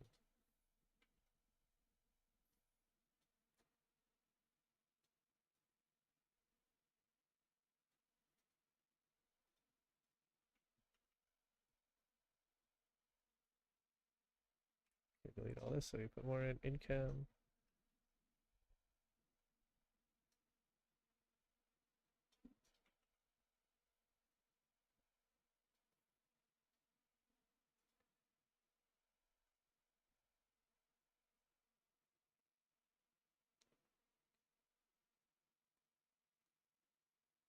Gender by race. Okay, so people that make more money were more likely to vote for Harris. Slightly.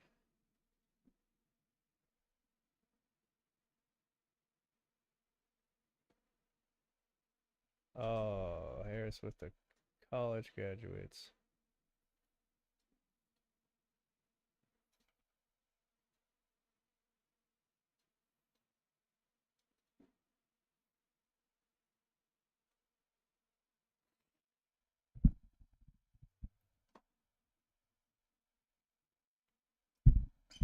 Young white voters, 50-50, 18 to 29.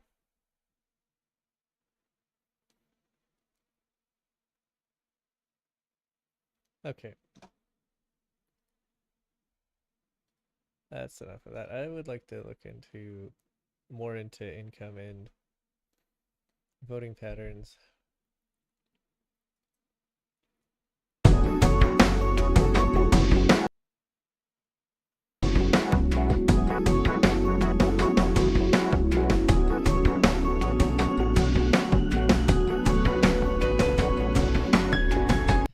Okay, so this is 2013. A Pew study last year confirmed that U.S. political partisanship has risen sharply. This is before Trump.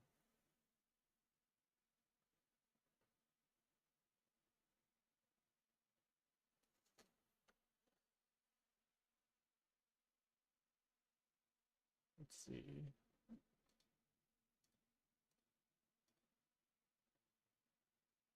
Okay, here's 1 year ago. So you really want to see this, but I have to pee. I'll be back.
I'm back.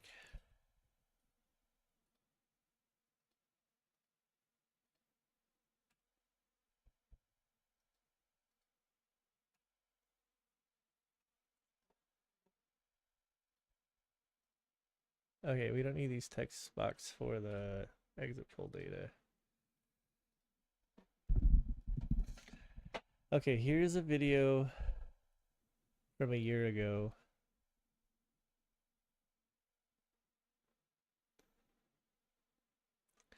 Oh, this is by John Anderson, the former Deputy Prime Minister of Australia.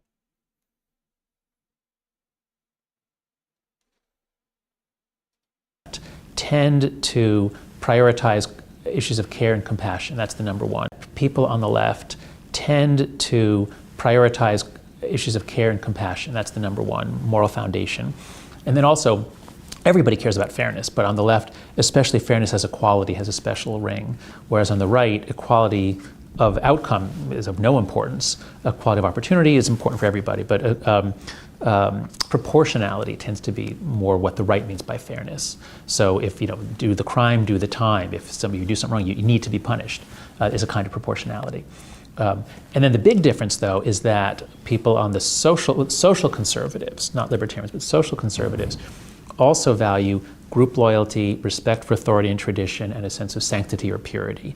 Again, everybody understands these personally, but the sort of the public philosophy, the governing philosophy of the left is based more and more on care and compassion for the vulnerable, and on the right is based more on sort of group cohesion, protecting the group, make America great, defend our borders, build a wall, restore tradition, those sorts of things. This would be the in-group borders, build on sort of group cohesion, protecting the group, make things. And that's actually great. I mean, it's good. That's like a real yin-yang sort of thing that you want to have. The left tends to drive forward the rights revolutions. I thought that we'd gotten full rights for women over the previous decades. Since the rights revolutions of the '60s, I thought things were going pretty well. But then you learn, well, actually, there was a lot more sexual harassment than we realized, and that's always pushed by the left. But at the same time, the left tends to pursue policies that, at least nowadays, that will pit groups against each other, and that I think can make it more difficult to run institutions nowadays. There are a variety of problems with the way that identity politics is pursued. You have to have identity politics, but there are different formats of it. All I'm saying is, this little portrait of the left. He's talking a little bit more, but this is about the same as what we saw earlier. And the right, it means that they should be together in one system. You need a yin and a yang pushing in different directions. Okay, so he's still saying that all these years later, that we need a yin and a yang. I disagree with him. I think conservatives went off the deep end. The problem is that human beings are so good at tribalism, at us versus them, that there's a certain, let's say, parameter setting, a certain level of conflict which is ideal, and if you ramp it up too much, it becomes really destructive. For example, intramural sports competitions. If you have constantly lying, that's ramped up. Teams at a university, and they divide up into sports teams and they play each other. They don't hate each other.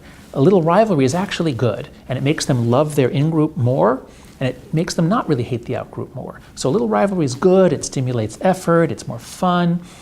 But if you ramp it up too high, you get English soccer hooligans. You get people who actually want to smash the skulls of the other people with a pipe. And that's where we are in American politics, at least. Again, not for the majority of people, but for those who are really active. It's getting more. Now, there hasn't been much physical violence yet, but we're moving that way. Okay, so he is aware of that.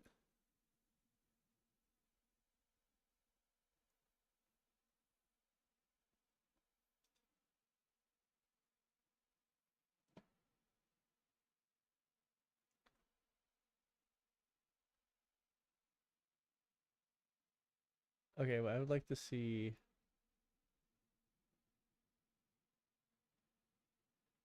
a summary. It's not here on this first page. Let's just go to the second page.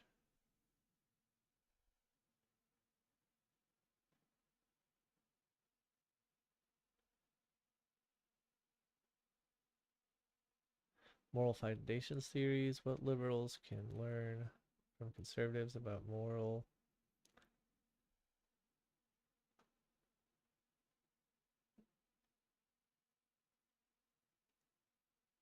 Okay, moral stereotypes.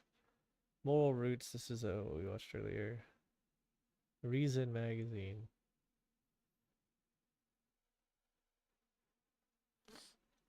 He says conservatives have a thicker moral view. And that's explained by this. See, they have more morals that they care about. Although they care about all the morals. Whereas liberals tend to focus more on harm and fairness, moral foundations. Oops.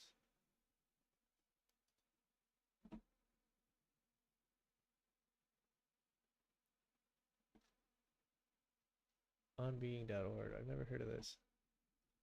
Poetry has become as important. 52-minute episode. No.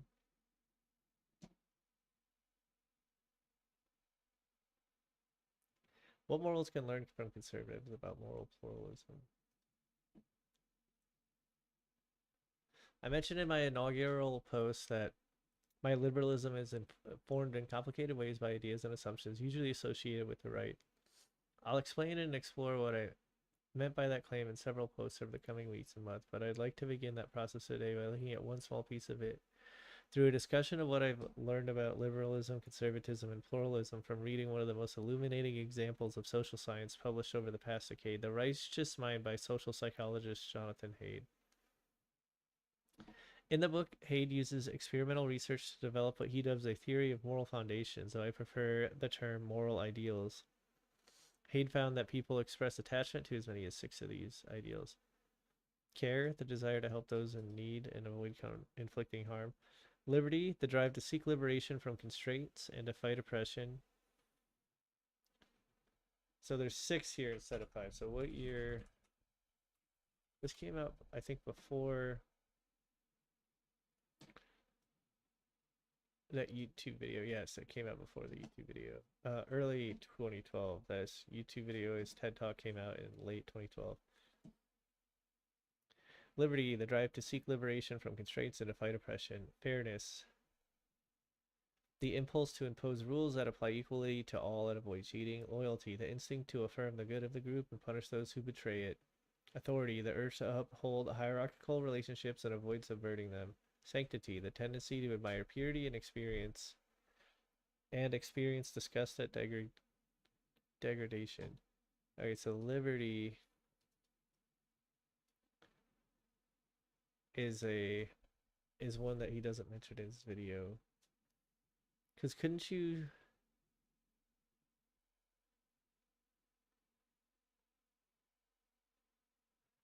Yeah, couldn't you just categorize that as like a part care, part fairness? I would think mostly fairness.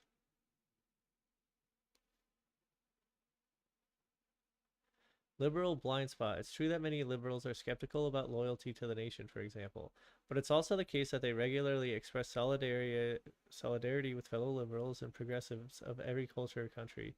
It's true that many liberals are often likewise disinclined to defer to the authority of political and religious leaders, but they readily recognize and affirm the authority of scientists, doctors, activists, artists, writers, professors, and intellectuals, especially when they seek to advance liberal moral and political ideals. And it's true that many liberals are less likely than others to revere religious institutions and receive traditions. Yet they also sometimes treat their own political leaders and moral heroes with a reverence bordering on sanctity. Just as many also view Donald Trump and other prominent Republicans with something approaching outright disgust, judging them harshly for despoiling American democracy and desecrating its liberal institutions and traditions. So there's reason to think both liberals and social conservatives affirm versions of all 6 of Haidt's moral ideas, but it's also significant that, unlike social conservatives, liberals apparently don't understand themselves to be affirming the goodness of loyalty, authority, and sanctity.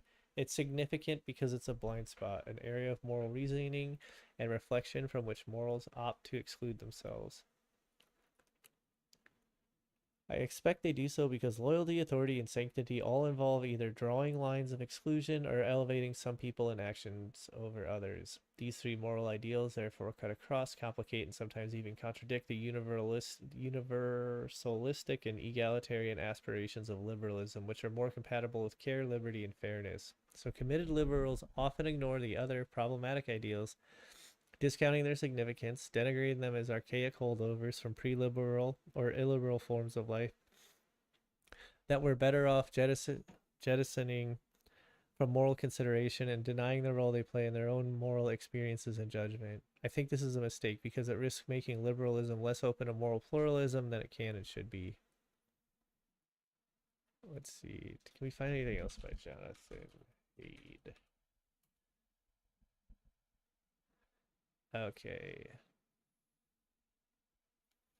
Oh, Jonathan Haidt also studied the impact of modern technology, namely social media, on mental health of all people, but particularly young people.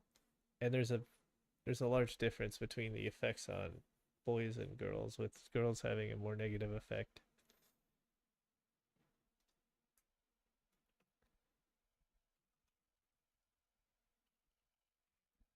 Liberalism, conservatism.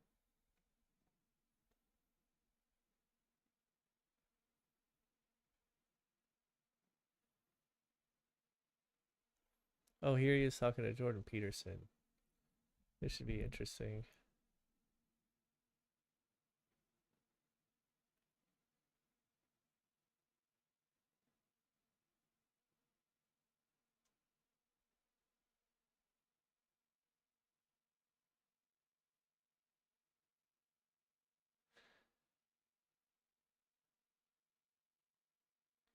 I guess at some point I'll have to make my political philosophy clear. If I'm going to be fighting conservatives, we'll probably have to fight the left due to my extremist liberal tendencies.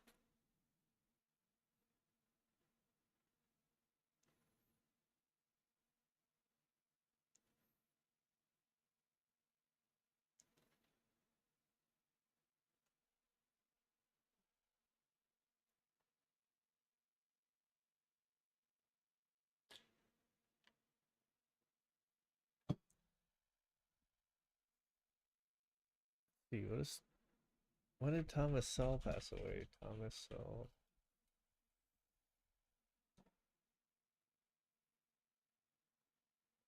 Oh, he's still alive.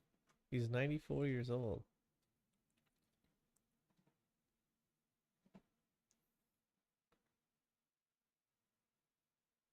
Interesting. This is the mandatory subject, Donald Trump. During the presidential campaign, you wrote a column, this is when you still had your column, that appeared under the headline, "Choose Trump. He'd be easier to impeach." And you wrote that voters faced a choice between, I'm quoting you, two out-of-control people, one of whom is going to be president. And you said since Hillary Clinton would be the first woman chief executive, she'd be very difficult to impeach. Okay, so this is from 2015, 2016. But Trump would be easier to kick out, so vote for Trump. Now that he's been in office for a year, what do you make of him? Okay, so this interview would be around 2017. So he'd be about 86. Well, it's interesting. Oh gosh, let me say that just recently Walter Williams sent me a video of Donald Trump in his mid-30s being interviewed, and so I've had to back off on one of the things I've said, which is that Trump is someone who has simply never grown up. He was very grown up in his mid-30s. Speaking of retrogression. And it's scary because how many people are more mature in their mid-30s than they are at age 70? All right. And given the trend line, how optimistic should we be about his becoming more grown up as time goes on? All right. All right. In terms of the people he's surrounded himself with, I think on the whole, they're a better bunch than either of the last two presidents had.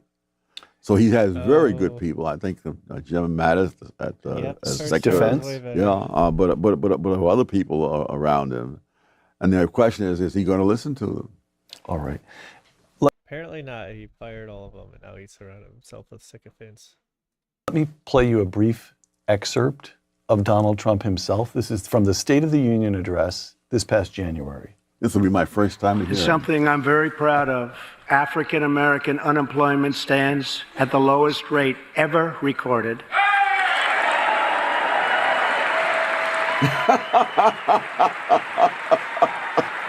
Okay. Oh my. Oh, now Biden's got that record. He produces a maybe the statistic isn't quite right either. Maybe no, it is. It is. It is. Yeah. And there you see a shot. You see Republicans standing and applauding, and there you see a shot of Democrats who are sitting on their hands, including many members of the Black Caucus. Yes. In Congress. What do you make of that?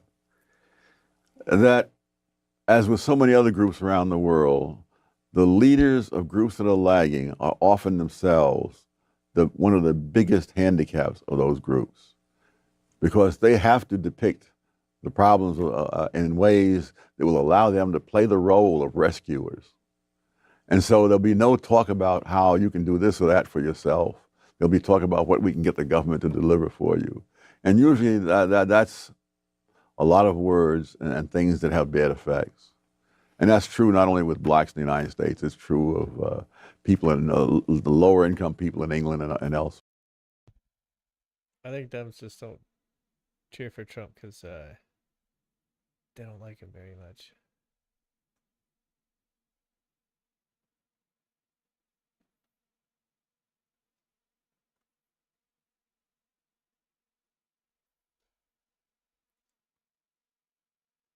Let's see what Destiny has to say. Difference between liberal, leftist, and progressive.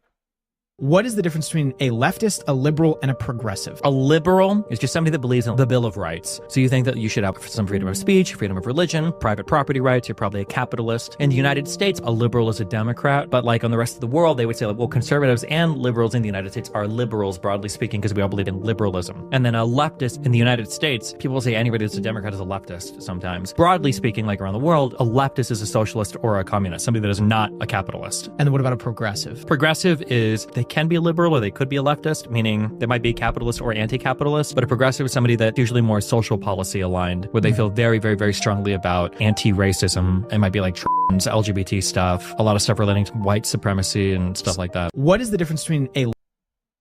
I kind of trailed off at the end there. I've got to not do that. I've got to not do that.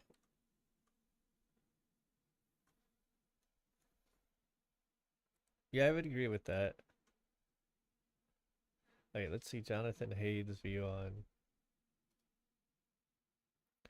the social justice worldview. So these, I think, would be like extreme progressives. When I was on college campus, I was active in the Israel debate about the peace process. When I speak to students today on campus, they say the BDS movement, the boycott, divestment, and sanctions debate about boycotting Israel, getting campuses to boycott Israel, it's no longer just between those who support one policy on Israel and those who oppose another policy on Israel, which it was like when I was going to college. Now, those who are hostile to Israel or U.S. policy towards Israel are joined by almost like a coalition of all these different factions who know nothing about the issue, but they all lock arms? That's right. So, because the key to the new morality is a method of looking at society and looking in terms of power and privilege. So the old idea of an education is come to campus, we're going to teach you lots of perspectives that you can use, let's look at poverty. What would an economist say? What would a Marxist say? You used to learn a lot of perspectives to look at a single problem. Right, 'cause they're What's not happening now is some students, again, it's only in a few departments, Right. but they're learning one perspective to look at everything. There are no serious Marxist economists. And so you start this. So there's a good kind of identity politics, which is, if black people are being denied rights, let's fight for their rights. That's the good kind. But there's a bad kind, which is to train students, to train young people to say, let's divide everybody up by their race and gender and other categories. We'll assign them moral merit based on their level of privilege is bad and victimhood is good. Okay, now let's look at everything through this lens. Israel, the Palestinians are the victims. So therefore, they are the good and the Jews, or the Israelis, are the bad. Right. And then you get, so it's this one totalizing perspective. All social problems get reduced to this simple framework. I think we're doing them a disservice. I think we're actually making students less wise. Yeah, you have to be able to have multiple perspectives.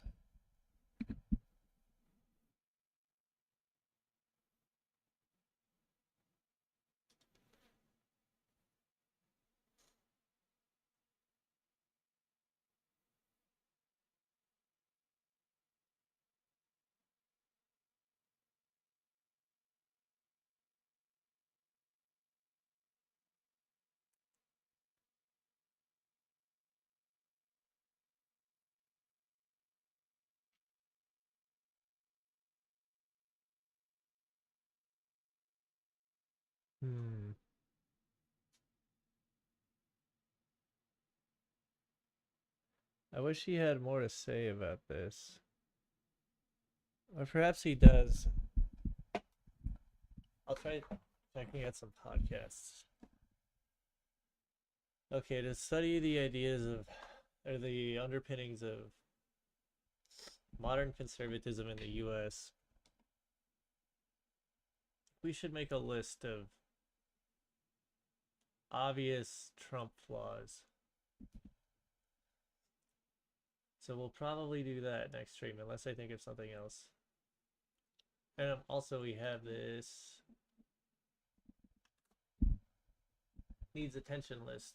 So this is a to-do list for the stream. And I've just jot some things down in here. We did a deep dive in immigration, so we've got to look at the Lincoln Riley case, because the Republicans are always wheeling that case out. There's a Kinney County, Texas case. We'll look into what the DACA program is. I also randomly saw that psychopaths are more likely to believe in social hierarchies. I'd like to take a look at that.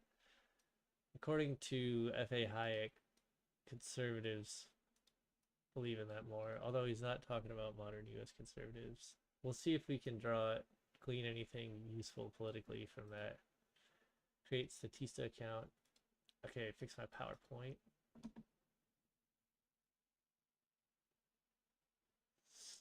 We're going to list the benefits of an equitable society and look up this guy, Oswald Spengler.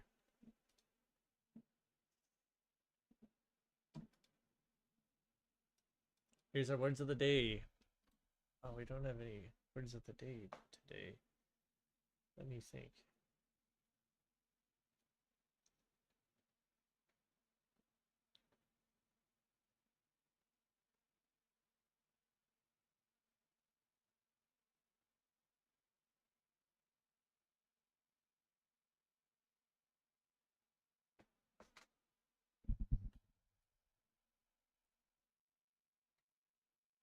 Oh, I want to know.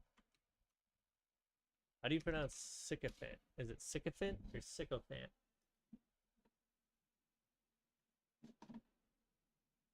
I'm not hearing anything.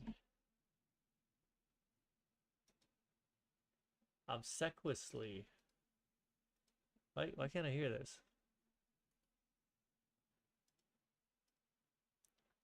Sycophant. Sycophant. Oh, they're both correct. Well, that's good to know. I can use either because I'll be using it a lot when I dive into Trump.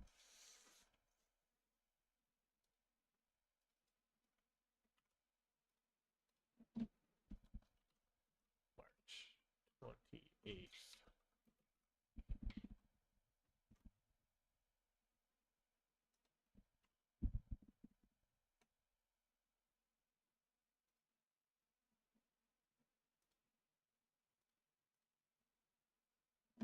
Okay, well, I've enjoyed the stream. I hope you have too. And I'm signing off for the night. Have a good one, guys.